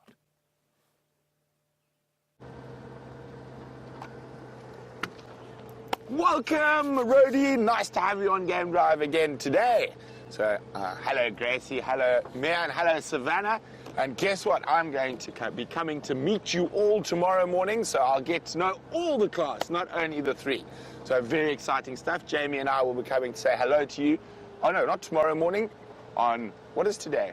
Today, Thursday. It is, yes, tomorrow morning. When we live in the bush, we forget what day of the week it is because every day is an adventure. So we don't have weekends and stuff.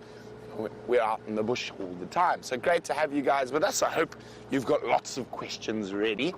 And hopefully James and I will be able to answer all of them. Now, what we're doing at the moment,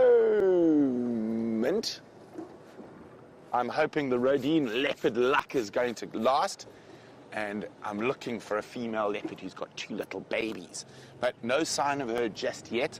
So send all those positive thoughts to us so we can find a leopard for you, so we can show you a leopard on every one of your drives.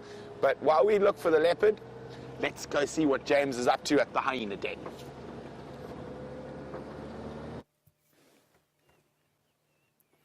The hyena, I'm afraid, has just hidden its head down there inside the den, so I don't think we're going to see a little baby. Now, you don't have a very long time with us, so I think we're going to leave here and see what else we might be able to find. Okay?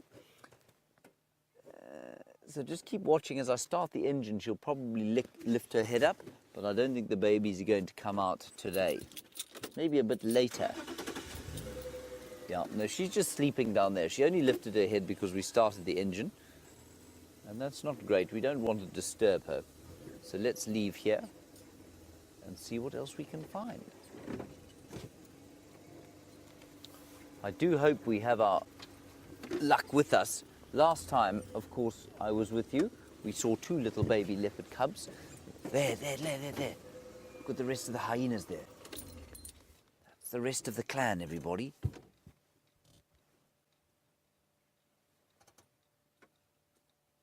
There's some little ones.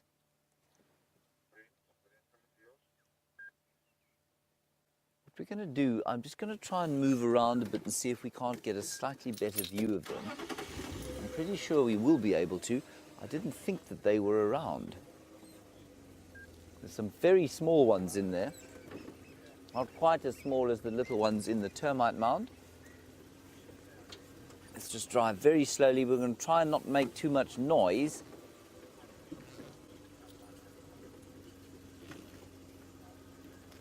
Just going to go around here. I see they're going down into the drainage line there. Drainage line, everyone, is a dry riverbed. And we're just going to keep our distance because if we make a big noise, we hit a bush or something and sound like an elephant, they're going to go running away. Because the Land Rover, as you know, all cars are big and they can be noisy and they don't smell quite like a hyena. So they smell very strange to these hyenas. We've got very powerful noses. Let's stop over here.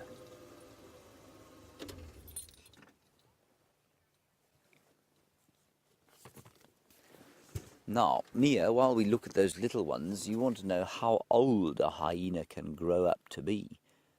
A hyena doesn't live very long, you know. Probably only about 12 or 13 years. And that's because life is tough out here. That's a hyena mother with her 2 cubs.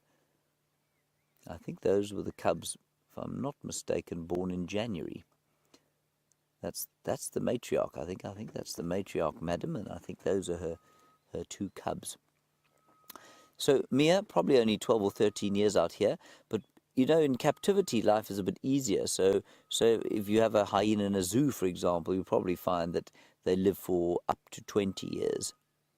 But out here, life's a bit tough, and the life, you know, strains of being physical and having to fight each other for food and fight lions for food, that takes its toll on their lives. Now, when I say matriarch, do you all know what a matriarch is?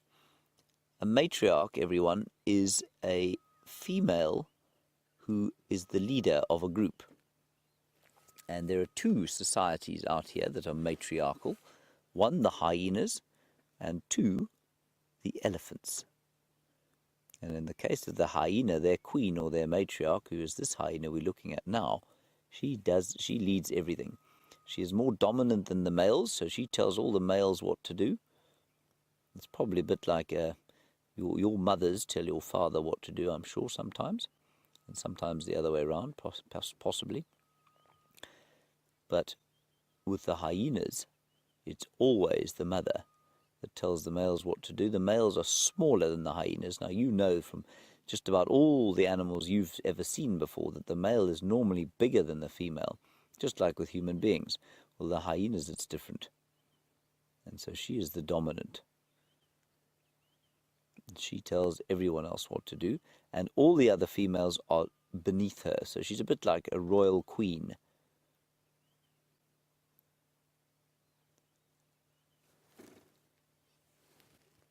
Now, what I'm going to try and do is sneak a little bit closer.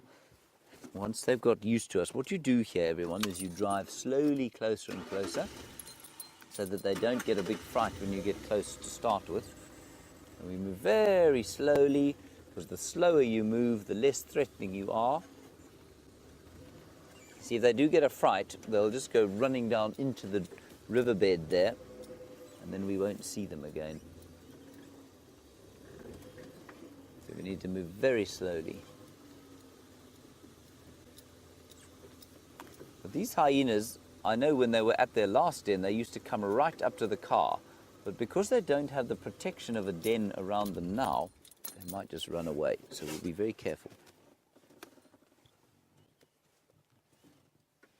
Isn't that nice? I think that's fantastic. Now, we recognize this female hyena from the fact that her ears are a bit mangled. Can you see that? They look like they've been bitten or that she's run through a thorn bush. And that's simply because she is the matriarch. She's quite old now. Well, she's probably about 9 years old, I guess. But she will have a fight over food. Hyenas are not very good at sharing. So when they find something to eat, they fight with each other.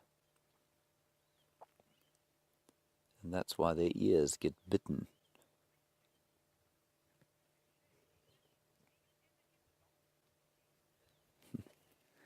Now, Cachet, nice question from you. You say, do I ever get lost in the game reserve? I don't anymore. I certainly used to. You know, this kind of an area I've been driving around for a while now, and so I know it very well. And therefore, even if it's cloudy or nighttime, I can see where I am. But if you come to an area for the first time, so my first few months here, yes, I used to get lost all the time. But that's okay. It's quite fun to be lost, because finding your way back home is a journey of discovery. But you do need to be careful in a wilderness area that you have an idea where you are always, because you don't want to get lost in the wilderness with no idea how to get back home or back to camp.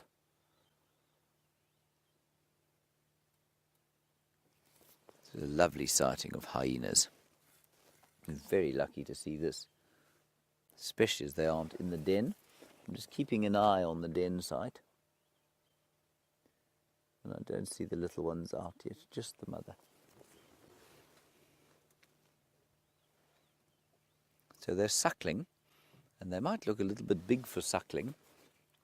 And hyenas will suckle sometimes for up to a year.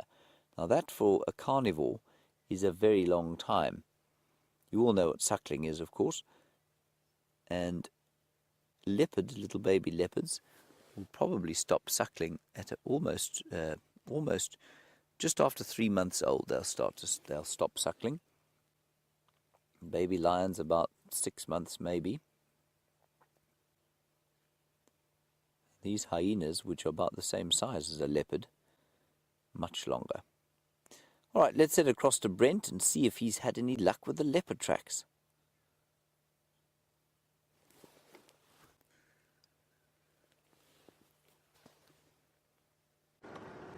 Welcome back.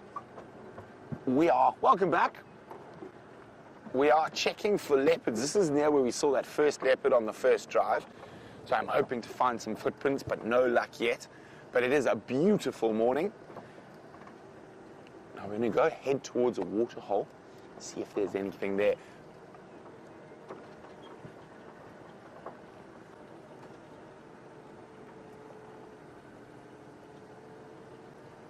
Now, you can, in this beautiful light this morning, you can see all the different colors on the leaves as they're changing. And soon, a lot of these trees are not going to have any leaves. Oh! Hello, little ones. A little family of Natal franklins. Oh, there's a very good mommy to raise that many babies. I actually think there are 2 mommies there. So they normally only have 2 eggs, and they nest on the ground, so the eggs are very, very camouflaged, so they can't be found by things like mongoose, and even leopards will eat the eggs. It's always good when you're in the bush, you must just switch off and you keep quiet. You never know what you might hear. Quite often your ears find animals before your eyes. But at the moment, all we can hear is the birdies.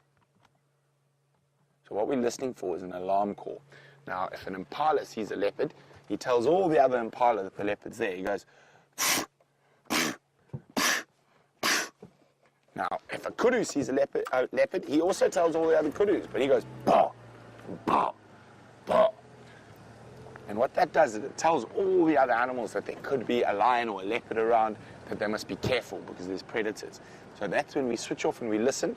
That's mostly what we're listening for. Now, when lion and leopard are moving and hunting, they don't make any noise. But when they're trying to tell all the other lions and leopards that this is their place and they mustn't come here, they roar. Now, they've got very different roars. A leopard roar sounds like this. Oh, and a lion roar sounds like this.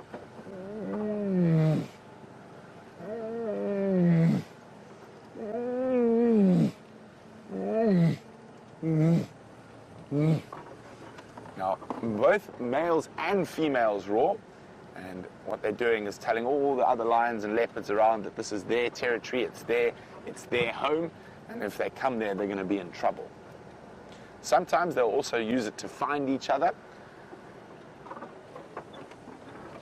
but most of the time it's roaring to let all the other lions outside of their area know that they mustn't come here. Now, this is a very good habitat for leopard that we're moving into at the moment. And we're looking for leopards, so this is a very good leopard habitat. So you've got lots of these little river beds like this, and we call them dongas. So there's quite a lot of nice deep dongas in this area. There's thick bush on the edge that the leopards can hide in. And even now, in the winter months, when a lot of the trees are losing their leaves, a lot of these trees around here are going to have leaves. So some nice shade if it gets hot for the leopards to sleep in. There's water close by. Now, leopards don't actually need water. They can survive without ever drinking water. But if there's water available, they'll drink it. Now, one of the trees that you always find in these type of areas is this tree here. Now, this is a tambuti tree. It's actually a very poisonous tree. I'm just going to pick a leaf. And you got to be careful when you pick tambuti leaves. Oh, we're definitely in a drought. That one's got... Let's try to find a better one. Okay, let me just tear it. Maybe that's the answer. Okay, there we go. Now, I'm going to get VM to show you. You see there's a little white spot there. Now, you've got to be very careful of that little white spot. That's very, very poisonous. So the tambuti tree has this milky latex that's inside, or milky sap, that's very, very poisonous. Now, if you even had to cook on a fire that's from Timbuti wood, you would get really, really sick. Now, the other thing you can use this for is if you've got any warts. You can actually put the Timbuti juice on the wart and it'll burn it off. So this will burn your skin. Now, certain animals use it as medicine. Baboons, black rhino, kudu, even elephants and giraffes sometimes.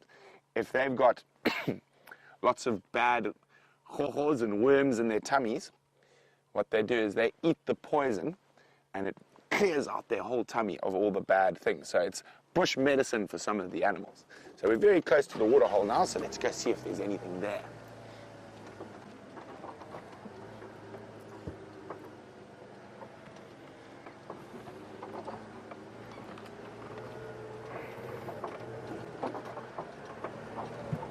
Okay, so we're nearly at the waterhole. It's just up ahead. So are you guys thinking leopard? I'm thinking leopard. Willem, are you thinking leopard? We're all thinking leopard, so hopefully the leopard will be there.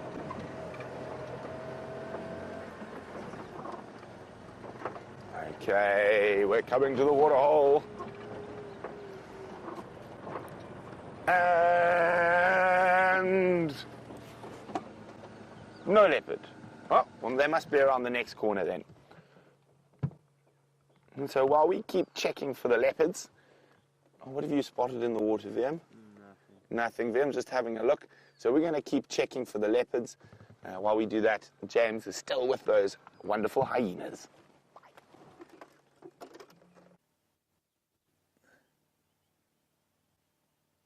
Now everybody, look how pretty the light is. Isn't that beautiful? And that's one of the reasons I live out here in the wilderness. It's because there are so many pretty scenes like this, and the sun has just broken through the clouds, and you can see it's warming the two hyenas who, just like you, they don't like to be cold. And so I'm sure when you have break time there at Rodine, you run out onto the field and it'll sit on the steps in the sun. That's exactly what this hyena is doing. You can see how happy she looks. And you saw there, as her head flicked back, it was because she fell asleep. Just like you sometimes in the afternoons when you're sitting at your desk and the sun is streaming through the classroom on a cold winter's Johannesburg day, and your teacher is talking to you, and sometimes it's difficult to keep your eyes open. And that's exactly what happens with these hyenas, just the same as us. Now she's fast asleep.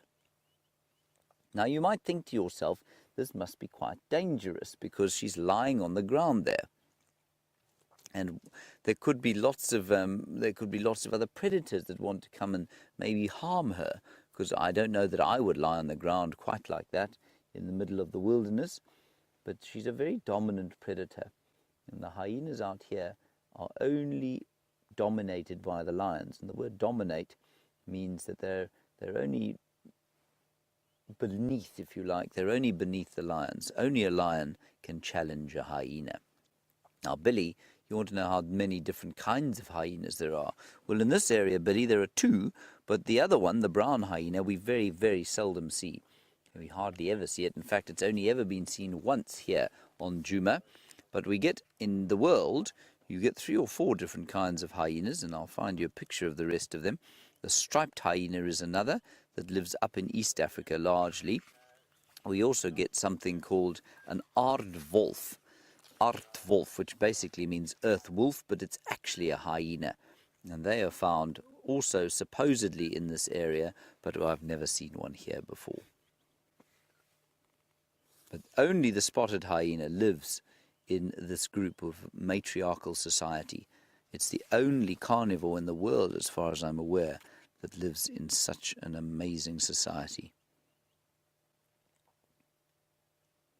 So, Brian, here are the other ones, if you want to just show the ladies at Rodine. There's a spotted hyena. That's the one we're looking at now, of course. There's the brown hyena. Now, many of you will know what Delta Park is. When I say Delta Park, you know where Delta Park is in Johannesburg. Brown hyena was found there about a year ago, I think it was. It was spotted there in Delta Park. So they're able to live just about anywhere, which is amazing. And there is the striped hyena. That's found only in East Africa. We don't find them here. Up in East Africa and in North Africa. And there's the aardwolf. and they're much, much smaller. They're sort of probably the size, I don't know, of a spaniel. Remember, hyenas, although I've compared them with the size of a dog, they are not dogs at all. They're from a totally different family, and they're actually slightly more closely related to cats, but they're actually in a family all on their own called the Hyenidae. And all of those 4 animals live in that same family. But this is the biggest and the most impressive one, the spotted hyena. Oh, you can see how the sun is warming them now, and they're just so very happy. The youngsters have had their milk for the day. Now they're just enjoying snoozing in the sun with their mum. And of course they don't have to go to school like you guys, which means that they get to relax and play all day long. It sounds like a good life, don't you think? I always used to think it sounded like a good life when I was at school, across the road there.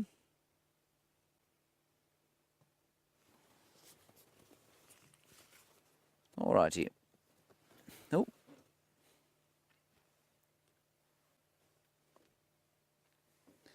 Now, apparently there's a question here from an anonymous student. That's interesting that there should be an anonymous student in your class, everyone.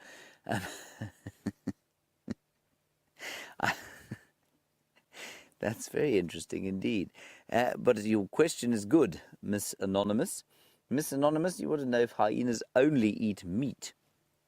No, they don't. They only eat meat, but they only eat sort of meat products. So the spotted hyena will eat meat and bones and horns sometimes, and you'll even sometimes find teeth in their dung, believe it or not. But they have the most powerful jaws of any mammal in Africa. And so what they're able to do is bite through bones. And inside the bones is a delicious stuff called marrow. And I don't know if you've ever had marrow on toast, but it's delicious. And they have marrow, they like the marrow, it's good for them, it's got lots of fat in it. And I know some people will tell you that fat is not good for you, but fat is actually very good for you, especially if you live out here, where it's what we call a limiting nutrient. That means there's not enough of it. And so the marrow is a really good source of fat, and hyenas with their big strong jaws are able to get at the marrow inside the bones. Now the brown hyena will eat some fruit even. They will eat the odd bit of fruit if they can find it, as will the striped hyena. And the aardwolf, well, his main food is actually termites and ants. So they don't, while I suppose that you might think of that as meat, it's not quite the same as the meat that the spotted hyena eats. And everyone thinks the spotted hyena is a scavenger, which, you know, I know that you've all seen The Lion King. And you see that all the baddies in The Lion King, of course, are hyenas. Well, hyenas are not really like that. That's not very fair. Hyenas are actually very good hunters. You can see they're wonderful mothers. This mother is looking after her babies exactly the same as your mothers look after you. And they're very good hunters. And they actually steal less than male lions do, believe it or not.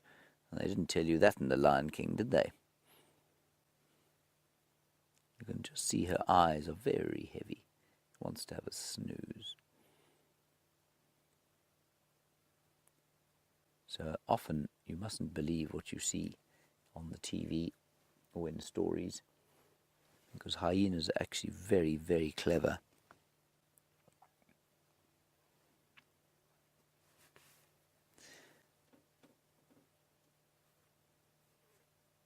Hello, Kada. Kada, you want to know how many hyenas there are in a group. Well, Kada, it just depends on the group. How best to describe this? This particular group's probably got about 20 hyenas in it, but we know of another group that's just to the west of us on a reserve called Elephant Plains, and that hyena group's got 50 in it. And then there's one down further to the south of us at a place called Londolozi, which I'm sure many of you have heard of, that has at least sort of 30 or 40 hyenas in it. So this is quite a small group of 20, and they're not always together. So you can only see 3 of them here. We saw the other one in the den and one other sort of sub-adult one, not quite a big adult yet, when we came here. But the rest of them will be lying around the place within the territory. So they've got a territory, which means they've got an area that they live in. Only they live in it, and they won't have any other hyenas in that area. The rest of the group of the 20 of them will be around the area, lying under bushes and perhaps resting in the sunshine, just like this one is. And then if they find something that they want to steal and they need help stealing it, well, then they'll make a big noise and the others will come and help. Otherwise, they just sort of forage, which means to look for food. They forage around on their own. And I believe you're all going off towards Delta Park tomorrow. Well, that'll be good. Look out for a brown hyena. See if you can spot a brown hyena there. That would be very, very exciting indeed. Right, we're going to head away from here. Brenty has got an animal that looks very similar to this from the shape, but is from a completely different group of animals. Go and have a look.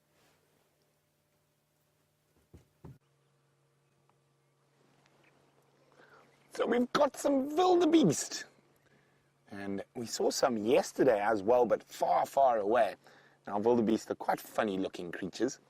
Now, I'm going to see who at Rodine can remember what animal do you sometimes find or quite often find with the wildebeest. And it also eats grass. So why don't you guys tell me what is the other animal you see with wildebeest?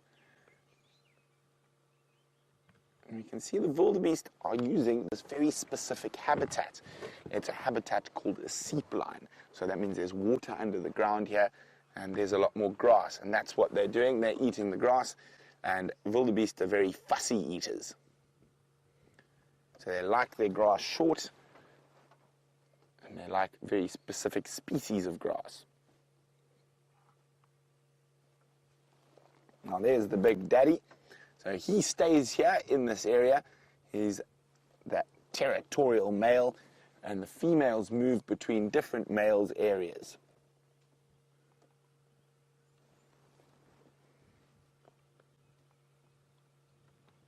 And they're very, very relaxed at the moment, the wildies, having a nice morning munch. And here we go. Hello, Mr. Wildebeest. So, because it's a drought, we might find some wildebeest in areas that they not normally are.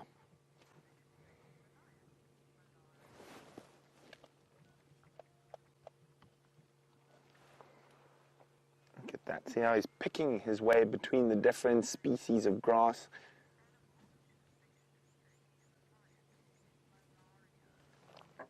Hi, Malaria. Malaria is wondering what animal is the biggest threat to a lion. Malaria, other lions are the biggest threat to lions. Very seldom hyenas, but to a male lion, the biggest threat to a male lion is another male lion. We're going to keep moving along here, let the wildebeest have their breakfast.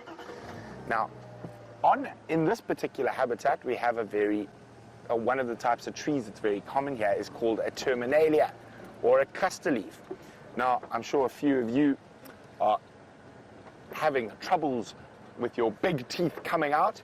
Now, baby elephants also have a trouble when their teeth start coming out. And one of the trees they eat when they have trouble with their teeth coming out is this tree, the silver cluster leaf. Now, if I chew these leaves, that's how much I like you, because they're not very tasty. What will happen is it'll start numbing my gums. So to help the baby elephant when its teeth are hurting and pushing through, they eat these leaves. Yeah. And you can taste all the tannins. And the tannins are what help numb the gums. So also, in the bush a long time ago when people used to live without modern medicine and that, people also used to chew on these leaves when they had sore teeth. I'm not going to chew on it too much. I don't have any sore teeth, but it doesn't taste nice, even if you bite in it. It also dries your mouth out. Foof. Let's carry on.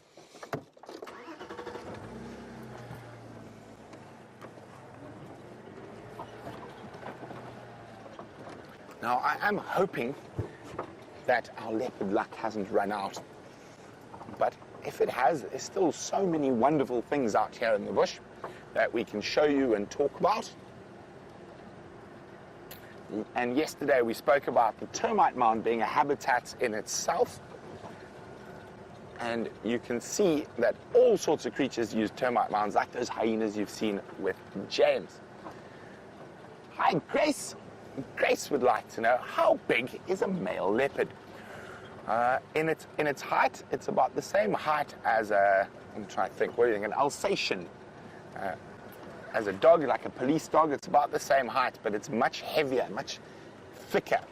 So it weighs about, a really big male leopard weighs about the same as me, which is about 90 kilograms. And length, without their tail, they're probably about as long as my arms, I think. Oh, there we go, about as long as my arms. But with their tail, obviously, they're much longer. So probably about between about 1.8 meters for a big male leopard is his length without his tail. Now, if we can't find any leopards, I think we should look for some elephants. Now, there have been lots of elephants around, tracks all over the place, so hopefully we find some.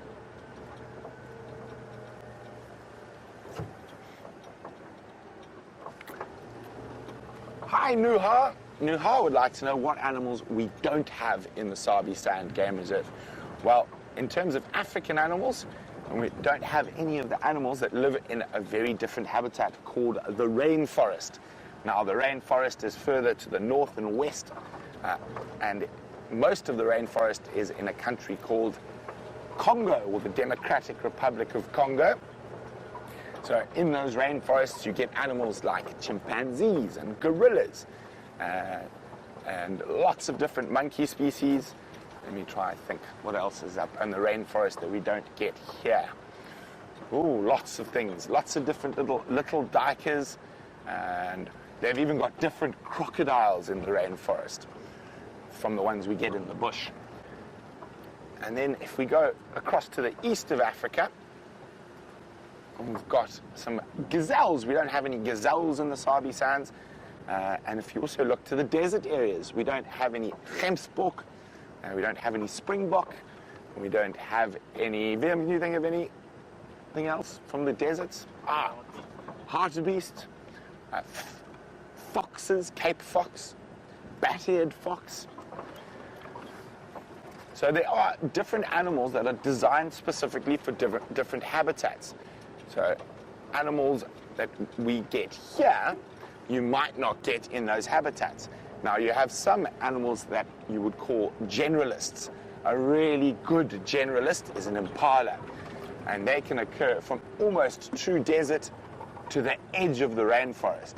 So they are able to generally survive in most habitats. They won't be in the driest desert, and they won't be in the wettest rainforest.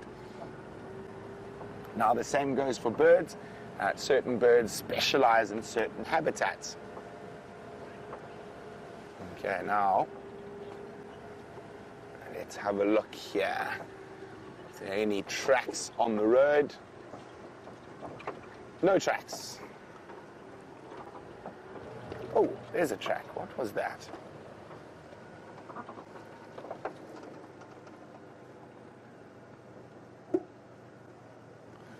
Well done, ladies. You are spot on, right on the money. The animal you often find with wildebeest when they're grazing is a zebra. Aren't you a clever bunch? So while we keep looking for other animals out here, let's go see what James is up to on the other vehicle.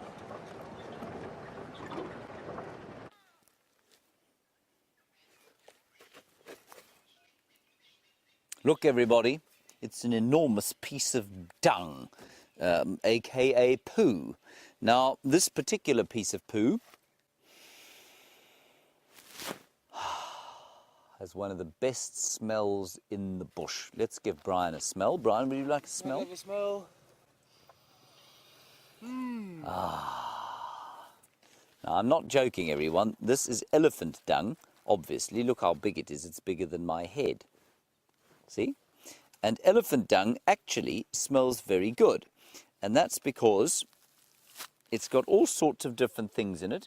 And an elephant's digestive system, well, you know that I'm sure you've all seen horse's dung before. You probably also picked it up. And it's not smelly at all. it's just grass, basically. But an elephant eats so many different kinds of things. Let's have a look here. See, it's eating sticks. It's eating bits and pieces of grass. That's actually also stick.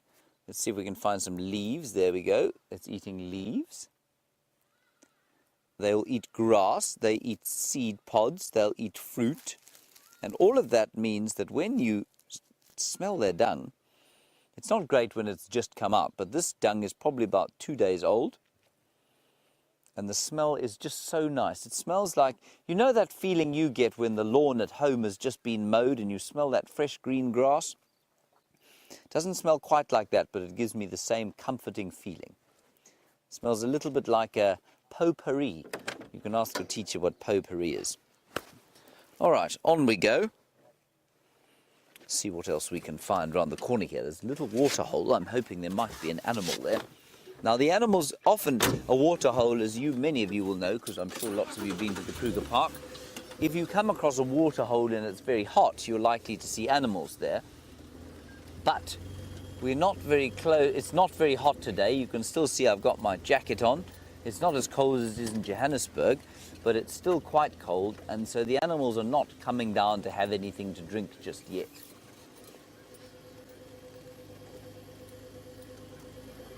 But there is a bird. Well, let's just have a quick look over here. Here's the little water hole, everyone. And at it, there is something called an emerald spotted wood dove. An emerald spotted wood dove, which I think is a lovely name for a bird. And it's just looking around there for something to drink. And Timmerly, you want to know why, there it is, you want to know why hyenas have got a furry skin. Well, Timmerly, it's the same reason that you wear a jersey. Can you imagine wandering around without a jersey in the middle of winter in Johannesburg? Well, you'll be very cold, wouldn't you? That's why all animals have got fur on their skin. And you'll find the bigger the animal gets in this area, the less fur it has. So a buffalo's got sort of some fur, but not very much. And an elephant has got almost no fur at all. So the bigger you are, the less the cold tends to affect you. The smaller you are, and some of the smallest mammals we get out here are little gerbils. Now, a gerbil is like a hamster, if you like, and they live under the ground because they get very cold and they've got very thick fur. And a hyena, of course, somewhere between the size of a gerbil and an elephant. So they have fur just to stay warm. And we are mammals, remember? We, just like the hyenas and the wildebeest that you've seen, and the elephants and all of those sort of things are mammals. And that means that we make our own heat inside us. So we're not like a crocodile or a lizard. You've all seen a lizard lying in the sun, haven't you? And they lie in the sun like that because that's the only way they can stay warm. If they are out of the sun, then their body temperature starts to drop. And then they can't move properly and it's difficult for them to move. But we, much like all of the other mammals out here, we make our own heat inside us. And that's why we have to, it's important for us to maintain that temperature. You know that your temperature is about 36.5 to 37 degrees. And when your mother says to you, you've got a temperature, it means your temperature's gone too high. Well, it's also very dangerous if your temperature goes too low. And that's why we wear clothes to stay warm and why we stay inside a house. And it's the same, obviously you can't stay inside a house if you're a little hyena. And so you've got to have thick fur to stay warm. Whereas the reptiles, the lizards and the crocodiles and the snakes, they don't have to worry about that sort of stuff because they are what we call cold-blooded. There's an impala. Sorry, Ambrin, I missed your name, your question. Please, will you send it through again?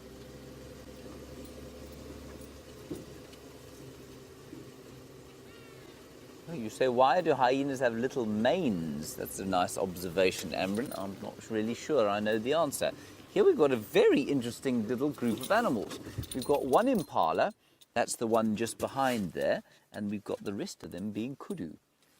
Now, I'm going to ask you all a question. And I want you to try and send through the answers as quick as you can. Why do you think one male impala would be hanging around with a whole lot of kudus? Why would an impala hang around with some kudus? What do you think the advantage would be? Why would it be a good idea for that impala to hang around with all those kudus. So while you think about that, my friend Brent has found something very, very special to show you.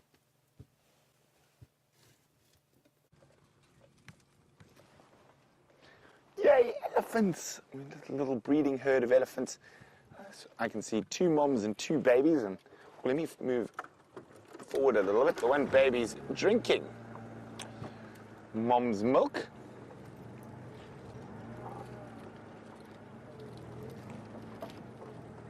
Oh, no, he's finished drinking now. Now. It looks like a little boy. Now, little boy elephants can be quite fun because they come right up to inspect us. Look at him. He looks like he's on his way to give us an inspection.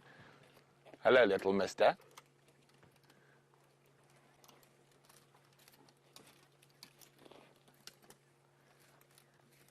Hello, little horror.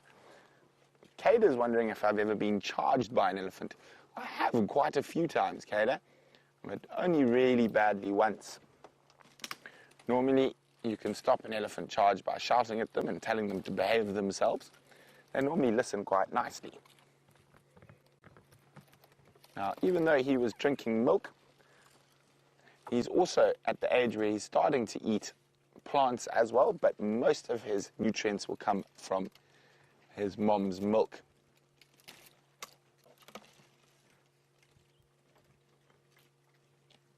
So when they're younger than this, they still have to learn how to use their trunk, the little Ellies. And you can see how good mom is with her trunk. And she's eating that Dicrostachys, or sickle bush. Now, here we go. See, he's trying to sneak closer to us. He is. Hello. And when he puts his nose out, he's actually trying to give us a sniff. Hello, little naughty. So he's about 4 meters from us at the moment, maybe 5. Now, this is very normal little Ellie behavior. They like to sort of sneak up behind you.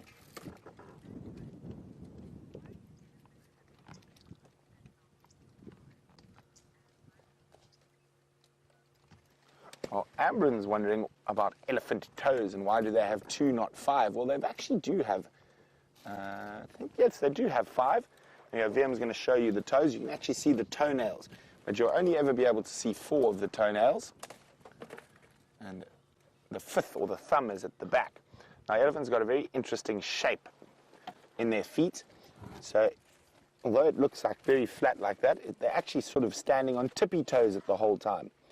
Now, inside an elephant's foot, there's a big sponge. Oh, hello, naughty.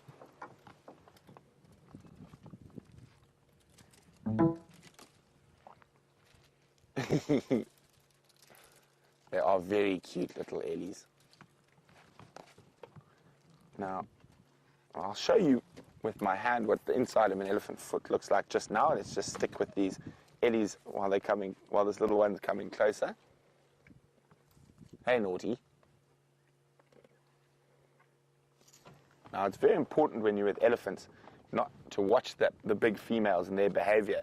And they give you lots of telltale signs when they're upset. These ones are not upset at all. Their tails are hanging loosely. And their body language is telling me that they're very, very relaxed. And the little ones often shake their heads at you and trumpet. He just did it. Hey, naughty. He's bored of us now. So let me just show you what the inside of an elephant's foot looks like quickly. So basically, an elephant's got their toes and it sits like this. So there's bones like that, and that's where the toenails are. But inside here is a big sponge. It's like a big sponge because elephant's so heavy, it needs that sponge to take the weight. So it's like a big shock absorber inside an elephant's foot. Oh, there's the other baby over there. So all we can see is 2 females and 2 babies. Now, in a little group like this, they will all be related. It's a strong possibility, looking at the age of the big females, that they might be sisters. Or if not sisters, definitely cousins. And see how an elephant uses its feet to break things out of the ground.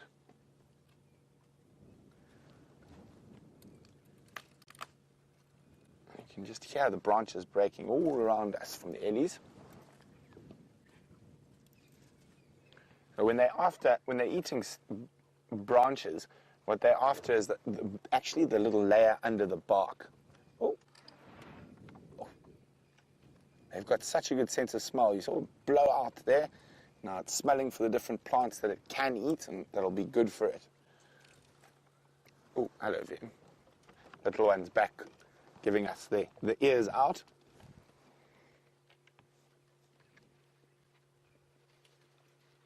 So these little ones are probably just under 2 years old. Oh, there we go. There we go. Hello. Hello, Trouble. Hello, Naughty. Now, that is less than 30 centimeters from the front of the car. And here comes Mom.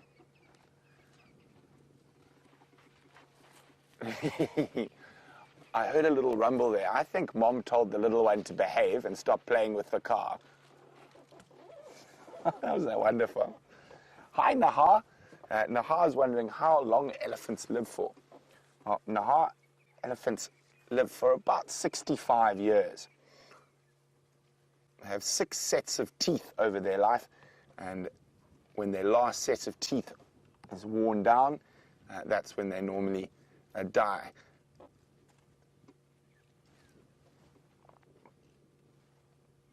Very, very cute. Now, we've talked about elephants being able to change the habitat. And if we have a broader look around us, you can see this female here is keeping that sickle bush short. And you can, if we come out to the left slightly then, now there's a piece of dead sickle bush there. So these elephants have probably been feeding off the sickle bush for many years. And they don't like sickle bush when they get old and big. So elephants almost farm their favorite trees that they eat to keep them nice and small and short and keep them growing and tasty. Let's just move around. It's walking behind us.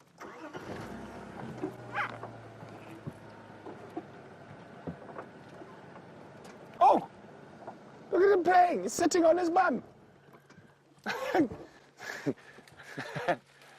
He's just playing. Or are the two going to play with each other? This could be fun. Young elephants like to wrestle and push each other around quite a bit.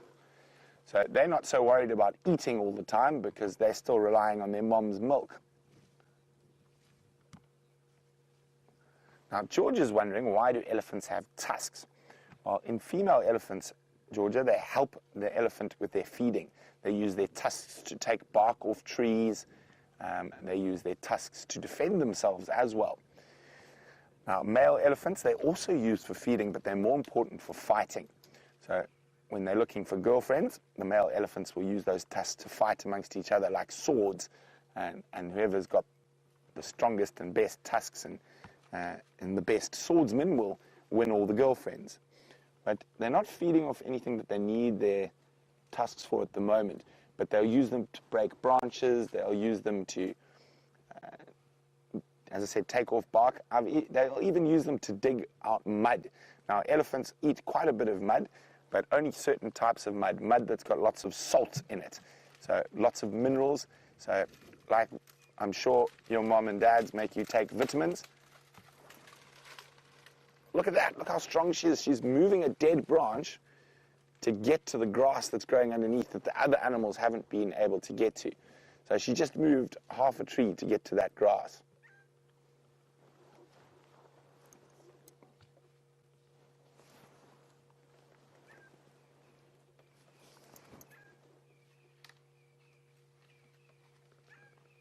It's so nice sitting with elephants.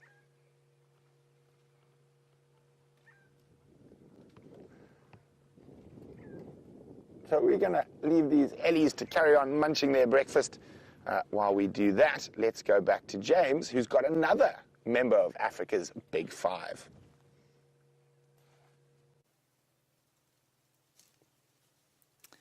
There, everybody, is a buffalo, and it's a small group of buffalo, only 6 of them. That's quite unusual. There are probably some more through there in the bush. Deep down in the bush there. And buffalo are the equivalent, basically, they're like wild cows. And that's not to insult them at all. They're magnificent creatures. But that's what they look like, isn't it? And that's what they smell like. It's how their bodies work. And you know what? You can actually drink buffalo milk. Apparently it's quite nice. But you can't milk a buffalo. It's very difficult to milk a buffalo because they're not very friendly to human beings. They get very scared of us very quickly. And you will hear people tell you that buffalo are very dangerous. Now, I want you to remember one thing from today, everyone. I want you to remember that no animal out here is dangerous all the time. Animals are only dangerous when they are scared. So you remember that. And if you remember that, and if you don't ever make the animal scared, remember these animals, although they're much bigger than us, they are scared of us as human beings. So if I got out of the car, they would run away. And if you get them into a position where you give them a fright and they can't run away, then animals can become dangerous. So please don't go away from this lesson thinking that any animal is dangerous by nature. They aren't, you know. By and large, they just want to be peaceful and get on with their lives.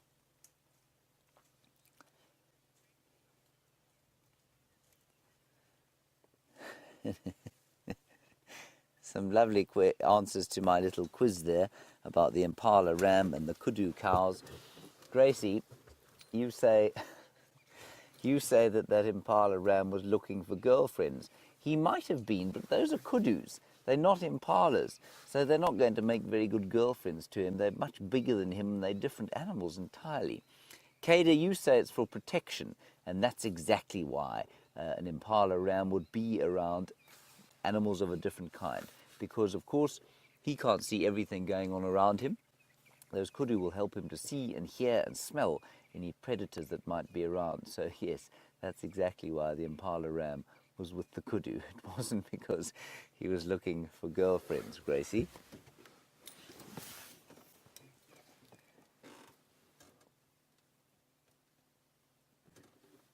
Now you can hear them moving. If I'm going to be very quiet, so everybody sit very, very quietly now. Sit very still and just listen quietly.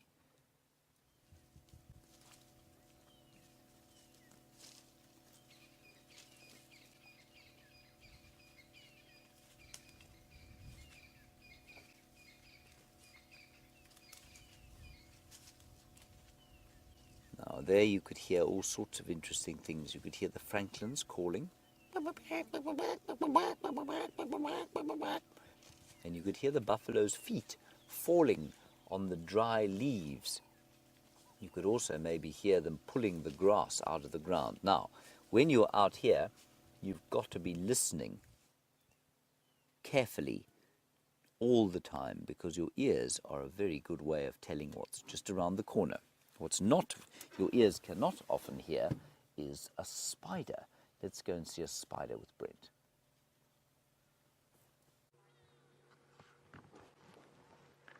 So we've talked about habitats being everything, and even the smallest things can be a habitat. So what I've done is I've gone and found this dead log next to me, and there was a loose piece of bark, and I've taken it off, and we can see here, I don't know if can you see him, Vim? Or her, actually, it's a lady. Now that is the most poisonous spider, or venomous spider, sorry, we get out here. It's called a violin spider, and they often live under the dead bark, and you can see it looks quite similar to a daddy longlegs. So they often live there, and they catch all sorts of little hohos that come inside. Now, I don't know if we're going to see them over here. So there's a stick insect that the violin spider has caught.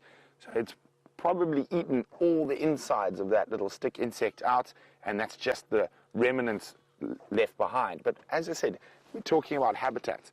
Now here we have something, and if any of you have silkworms at home, doesn't that look a lot like a silkworm casing? Oh, got a fright. I thought there was a scorpion on my arm. Scorpions also live like this. Something just jumped out. It was a little bit of bark. But there we go. So there, you see that. Now that's probably from a moth. So the caterpillar has gone into a cocoon under here, and it's a nice safe place for it for the moth or butterfly to come out from. So it's amazing. If you look closely, there are little habitats everywhere. So in your garden, there's going to be multiple habitats. If you start looking under the bark or even under the grass, there's going to be a different habitat. But anyway, we're going to go put this back so all the creatures there can be safe where they were. I'm just going to be careful I don't squish the poor spider. It should be fine. So there we go. Oh, wrong way around. Put it the right way around. There we go. So that's how I found it. So even just under a dead piece of wood, there's a whole habitat with lots of different little species that are living there.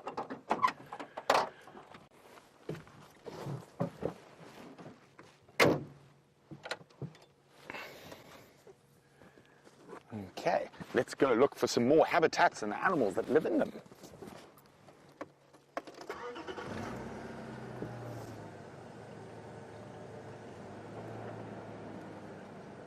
Hi, Mia. Mia would like to know, do we ever see reptiles?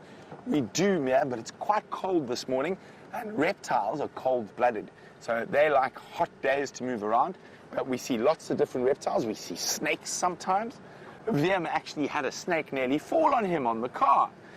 Our aerial hit a branch, and a little spotted bush snake fell out and landed next to him. We also see lots of geckos and lizards. And from the biggest lizard we get here, a monitor lizard, which can be as long as me, to tiny geckos that are as big as my fingernails. Lots of different reptiles. They are quite hard to see from the car. When we see reptiles, we're normally walking through the bush.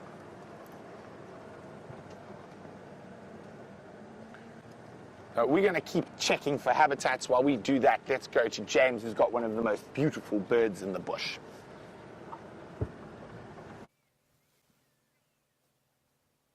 And beautiful it is indeed. There, everybody, is a lilac-breasted roller. And isn't he just so beautiful? So he will eat some of those. Excuse me. Sorry, excuse me. He will eat some of those spiders that you've just been seeing with Brent, if he can get hold of them. But mostly, he will grab things off the ground, like grasshoppers. Now, let's just see where he flies. There, he's flown up to the top of a dead tree over there. There. And he's looking for grasshoppers on the ground, and they fly down, grab them, and then fly up to a perch like where he's sitting, and then they'll eat what they've caught. And you can see him looking down all the time. Now, this is a very interesting bird because, as many of you will know, with birds that are colourful, often it's only the males that are colourful, and often the females are not. So if you think of sunbirds, which are very colourful males and very drab or dull females, same as a peacock. I'm sure you all know what a peacock is. They've got a big, bright tail that's many, many colours, and the female doesn't have anything like the same thing. The lilac-breasted roller is different. Both the male and the female are that beautiful colour. And lilac, you know, is the colour that looks a bit like purple. The breast, of course, is the front, is the chest of the bird. And so that's why it's called a lilac-breasted. And a roller, if you watch him fly, I don't think he's going to do it for us though, they do all sorts of interesting things when they fly. They roll around in the sky, and that's why they're called rollers. Lilac-breasted roller. Let's carry on. See what else we can spot.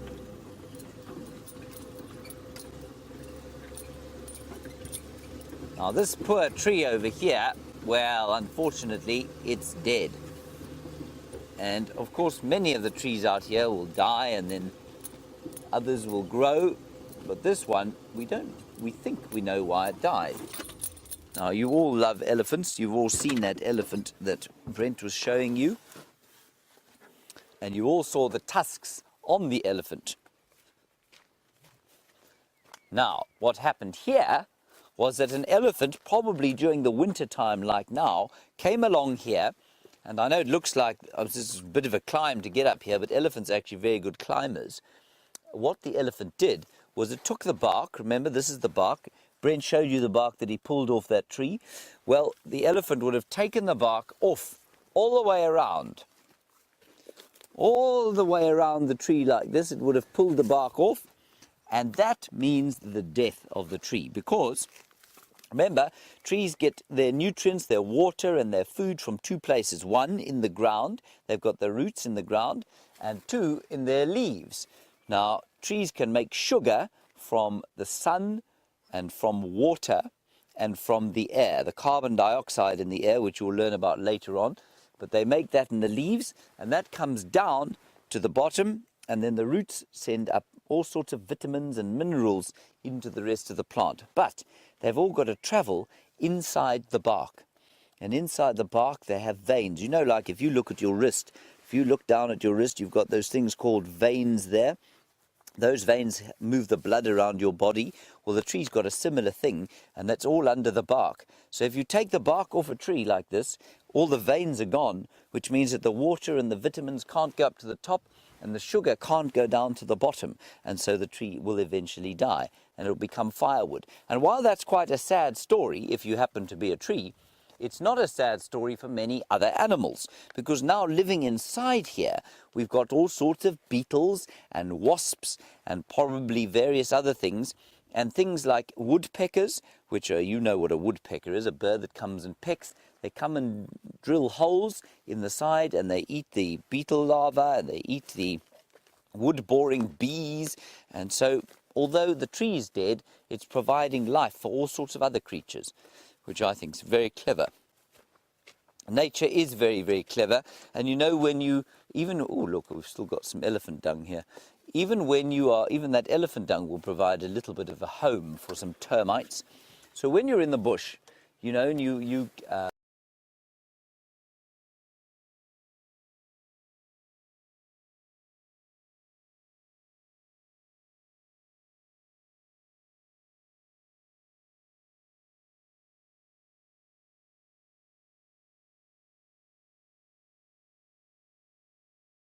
which I think is very clever. Nature is very, very clever. And you know, when you even, oh look, we've still got some elephant dung here. Even that elephant dung will provide a little bit of a home for some termites. So when you're in the bush, you know, and the elephant's blood, once it's come out of the ears, flows into the brain.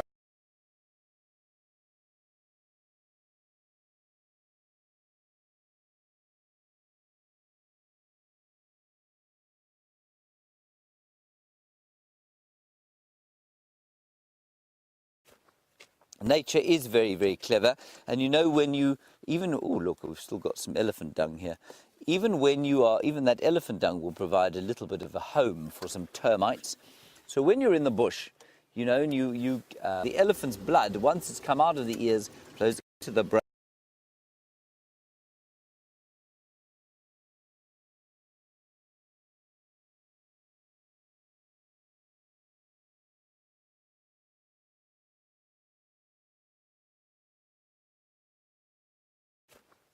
Nature is very, very clever. And you know, when you even, oh look, we've still got some.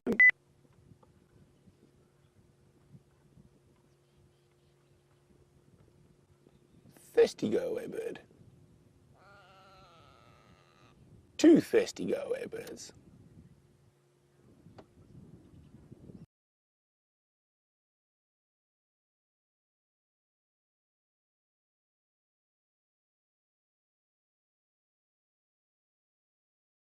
Thirsty go away birds.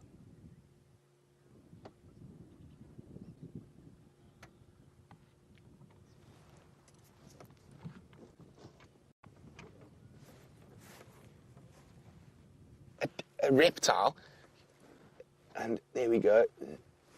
There he is. Just his little head sticking out of the water. Looks like a hinged terrapin. There, he's swimming around. As it warms up, they're going to get more active. Now, that's his habitat. He needs water to survive.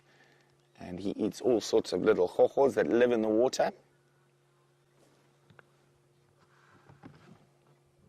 There's a squirrel. You want to go check that out? Where?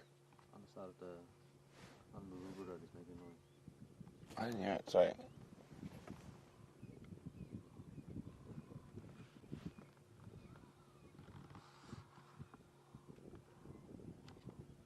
There. Yeah. Go have a look.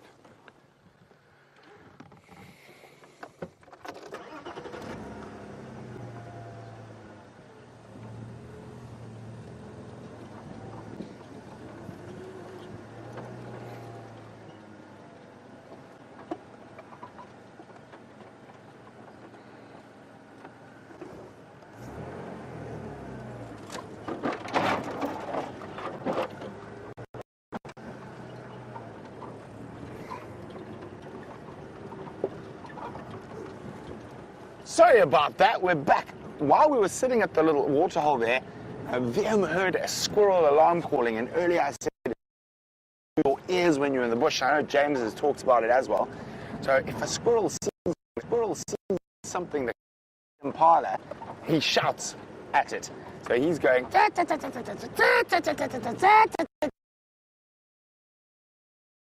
leopard, he's shouting at a leopard, but because he's so small, squirrels will shout at almost everything. A mongoose, a big bird of prey like an eagle.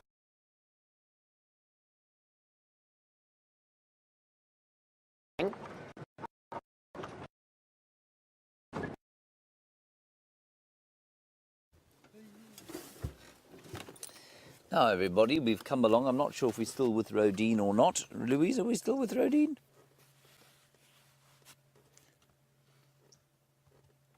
Don't know. Okay, well, we've got two interesting things here. We've got a buffalo and we've got a whole lot of wildebeest. Let me say that again. I nearly said wildebeest and then I didn't want to say wildebeest, and so we've got wildebeest and a buffalo. Now, they're not the same thing, contrary to popular belief. There is the enormous buffalo, and I do know what, I mean, they can look the same in some situations, but when you see them standing together, that enormous buffalo bull is probably twice the size of one of these wildebeest. And what's interesting here is that for the same reason that impala ram was lurking about with the kudu, so this buffalo bull is hanging around with the wildebeest herd. Many eyes, many ears, many noses, looking out for predators all over the place. Now, my good friend Brian on the back of the vehicle here very cleverly spotted something in the distance. Now, I just want to show you how good Brian is at spotting things. Here, while we do that, there it is. You see that, everybody? Look who's hiding behind the bushes there. It's a big elephant bull. Lots of animals in this area. It's wonderful. Pierre, you want to know how long a wildebeest lives for? I think you'll probably find a wildebeest can live up to about 15 or 16 years. And again, if they lived in captivity, they would live for a bit longer, because out here, when you get a bit old, well, you know what happens. You don't kind of retire like we do as human beings. If you get a bit old out here, a lion will normally find you and then eat you, because you're not quite as fast as you once were when you were young. So we've got 3 different mammal species here. There's a beautiful big elephant bull. In fact, there are a few elephants in there. And we've got some wildebeest and we've got some buffalo. Look at this buffalo in front of us here. See him there? He's a big bull. About 800 kilograms, everybody. Now, I know that you're about 8 years old each, so you probably weigh about 30 kilograms each, which means that that buffalo weighs as much as about 30 of you. Almost as much as your whole class, everyone. So you can imagine your whole class gathered together, put on a scale, you weigh the same as that one big buffalo bull. Isn't that amazing?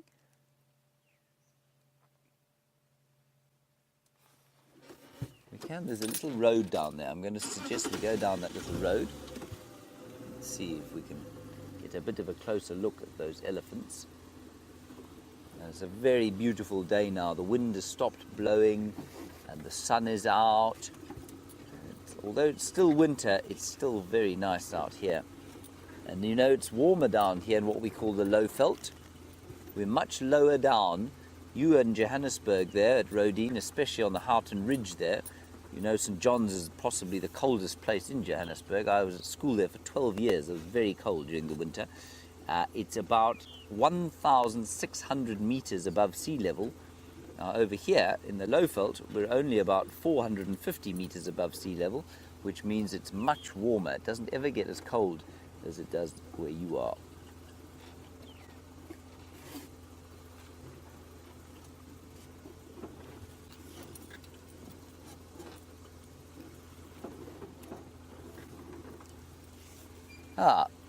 Everybody, the school is not with us, but we are still having a wonderful time with the animals here. We've got the buffalo, we've got the wildebeest, and there's some more warthogs. This is actually rather splendid, isn't it, Brian? Splendid.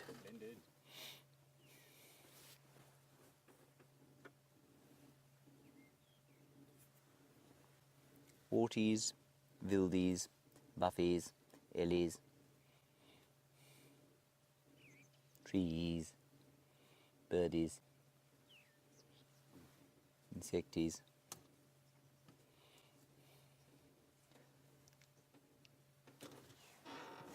Let's just roll slowly forward. I think this is wonderful. There's a great plethora of animals.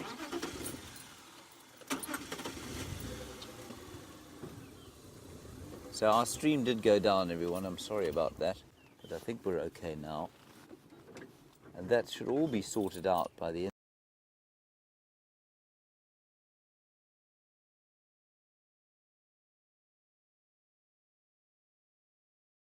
Let's just roll slowly forward. I think this is wonderful. There's a great plethora of animals.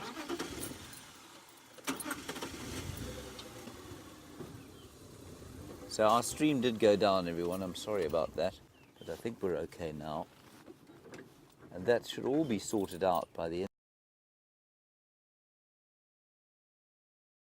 end. Oh, light's all wrong.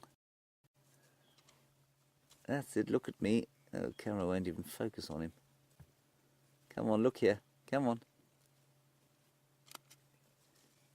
Totally blurry. Going to delete it. Not even going to show you. So embarrassing.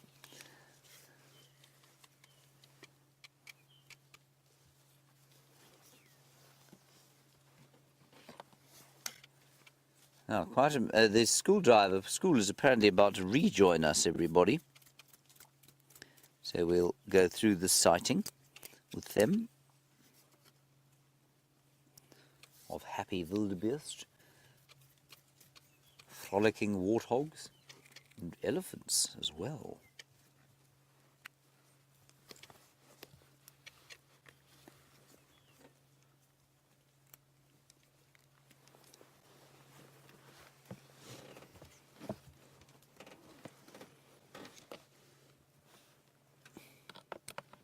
Okay, let's move on down the road here. We'll just ease forward, because I want to see if we can't get a view of those warthogs for the kids.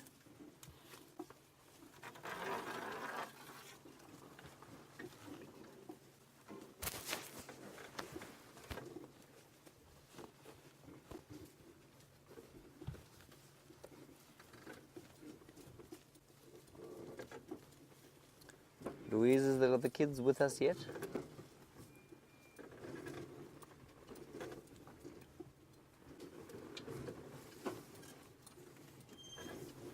Right, hello guys. Ooh, now we've just come down here. There are a whole lot of wildebeest all over the place.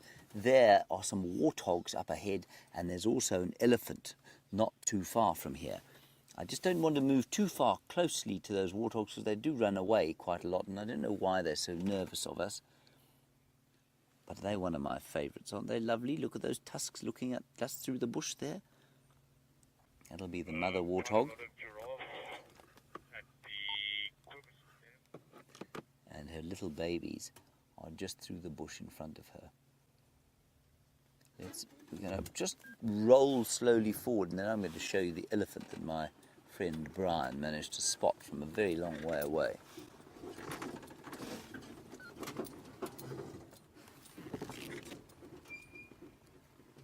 Don't want the car to make too much noise and give them a fright.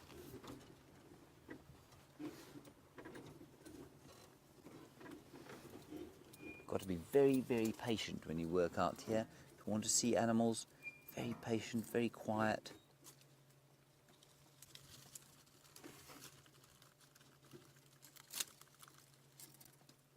There we go. They seem quite happy now. So that's a sow. That's what we call a female pig. And her piglets. And these are very closely related to the pigs that you've probably seen before. Many of you will have been to the bush and seen warthogs before. What we call a female a sow, and the baby's piglets. You can see those noses exactly the same as the noses of a domestic pig. And it's turned into the most magnificent morning. That's the sound of a magpie shrike that you can hear behind us.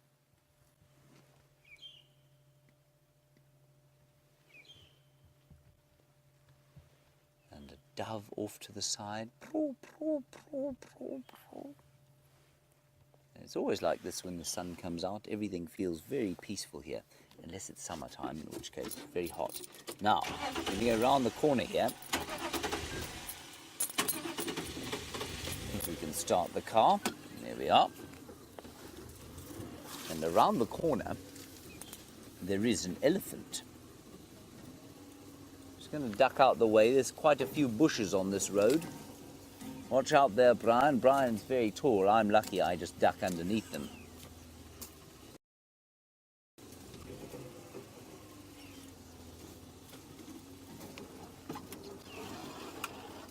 And there are a whole lot of elephants actually, and a buffalo. Elephants and buffalo making friends with each other. I'll just try and get into a nice position where we can see them all. The pigs aren't running away, which is brilliant. They're all very close by to us now, only a few meters away.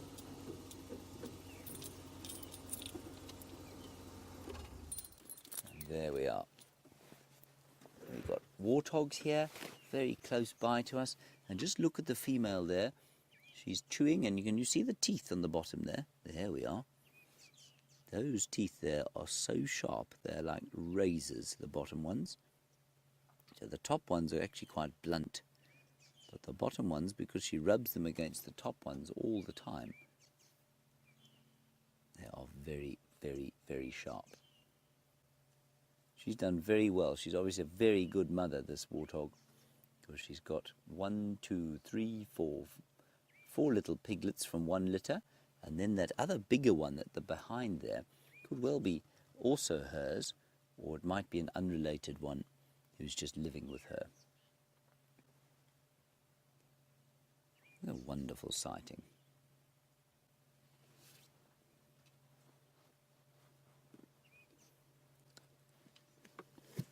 And Josephine, you're in New York, not at Rodin School for Young Girls, and you want to know how long a warthog could live for. I think you'll find a warthog will struggle to live beyond 10 years, but probably more likely 8. So I'm not exactly sure what the longevity is of a warthog, but I'd say about 8 years. Again, in captivity, they will live a little bit longer.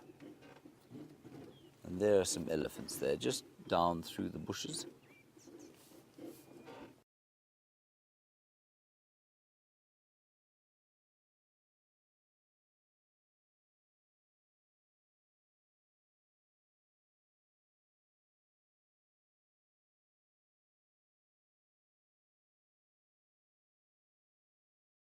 There we are. And everything really does feel like the whole world is breathed out. It's taken a deep sigh of relief because it's just so nice and warm and so pleasant to be out here now.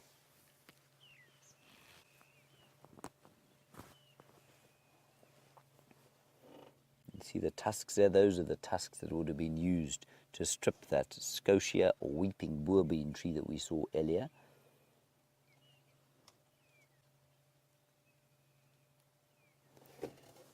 And Gilly in the United Kingdom, want to know if an elephant would ever leave its herd and go off with another herd. Well, absolutely they would, especially if it was a bull. So the bulls don't stay in the natal herd. They have to leave their herds when they're about 17 years old. They become rambunctious like a 17-year-old human being, and their mothers and aunts will toss them out of the herd, and they can go and join a little group of bulls together. They may sort of trail another female herd every so often, but they will go and live on their own. Then it's unlikely that a female born into a herd will migrate to another herd with totally unrelated females. It's unlikely. I'm pretty sure it would have happened, and I guess one of the examples of it happening would be that if an orphaned elephant was found by a herd of unrelated elephants, which is unlikely, but were it to happen, and were there to be a lactating female within that herd, it's highly likely that the orphan would be adopted. But they don't migrate as a matter of course between herds, no.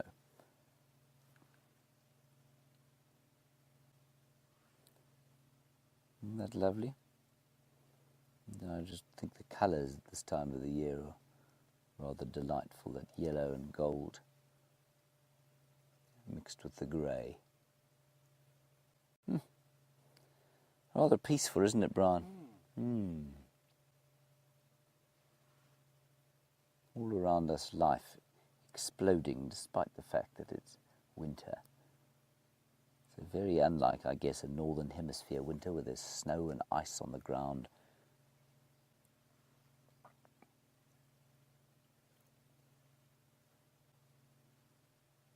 And there we are.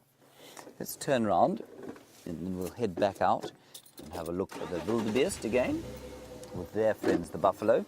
And I don't think you were with us when I was explaining, just like, remember we saw the impala and we saw them with the kudu. Now we've got a similar situation here where we've got the buffalo hanging around with the elephants, and we also had a buffalo bull up here with a whole lot of wildebeest and hanging around with the wildebeest for exactly the same reason as that impala was hanging around with the kudu.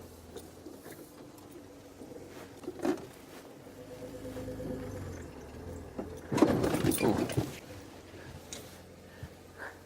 That is going to be a problem. We've just hit something quite heavy, I think. I'm not sure we're going to be able to reverse off it. No. Louise, I think you might have to go across to Brent to get an update from him. We'll see you just now.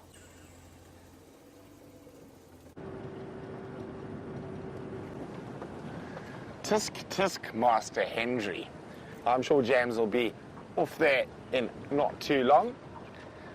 So, we're back with Liam and myself.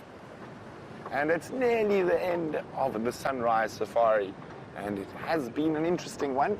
Nice to see that Cindy is moving again, so there's a good chance you're going to see him over the weekend. Maybe he'll pop in for Saturday. I am going to be departing today for a short while. I'm going to be going on leave, but I will be back. Don't worry. And I'm going to be down on the coast, go to a wedding, do some fishing. Maybe sleep in a few mornings. Joking. It's a funny thing, when you wake up, the times we wake up every day, your body clock is so entrenched that when you want to sleep in, you can't. You end up lying in bed, tossing and turning. So rather than doing that, I always just like to get up.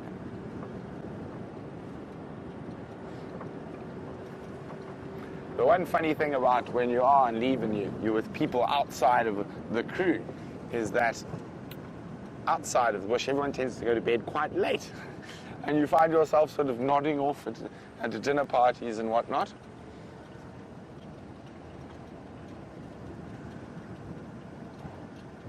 Looks like the cold front might be coming back. The temperature just dropped in the last 10 minutes.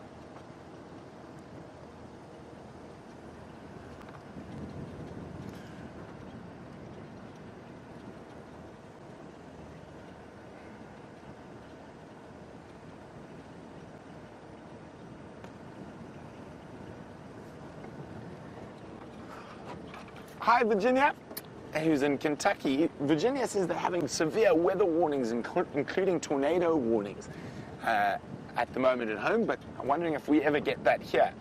I think there's only been 2 recorded cases of major tornadoes in South Africa in a couple of hundred years.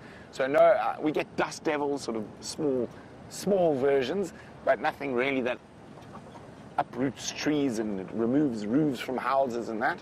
So we're quite lucky. It's a very stable sort of weather. We don't really get, we occasionally get downpours and floods from tropical cyclones off the Mozambique coast, but nothing really as scary as earthquakes or tornadoes. But I'm going to say goodbye, and I'll see you in a couple of weeks. And well, for the last few minutes of drive, let's go see how James got unstuck from the stump.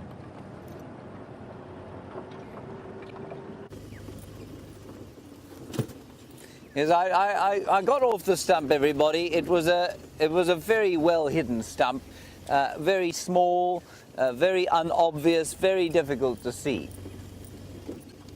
In actual fact, it was an enormous piece of tree sticking out of the ground that I just failed to notice. I'm not sure why I failed to notice it, but I did. But we got off it, and we seemed to be okay. And I think the accident looked a lot worse than it was. There was a white-crowned shrike there, and there's also a grey hornbill. Now, the much more common version is the red-billed and yellow-billed hornbill. And if you ever go to the bush and your guide says to you, there is a banana bird or a chili bird when referring to the red and yellow-billed hornbill, you must immediately fire him and get another guide. This one was known as the salt and pepper bird. Dreadful. And that one has got such a plaintive whistle. You know, the red-billed and yellow-billed make that kind of noise. It was pretty good, huh? There we go. That's Brian.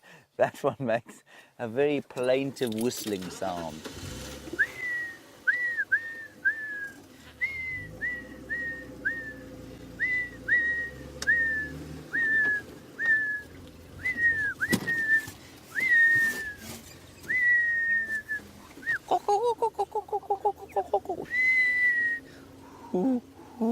That's all of the hornbill calls that we do out here. Now, I don't know the girls are still with us. Brian, will you quickly give them the ground hornbill? There we go.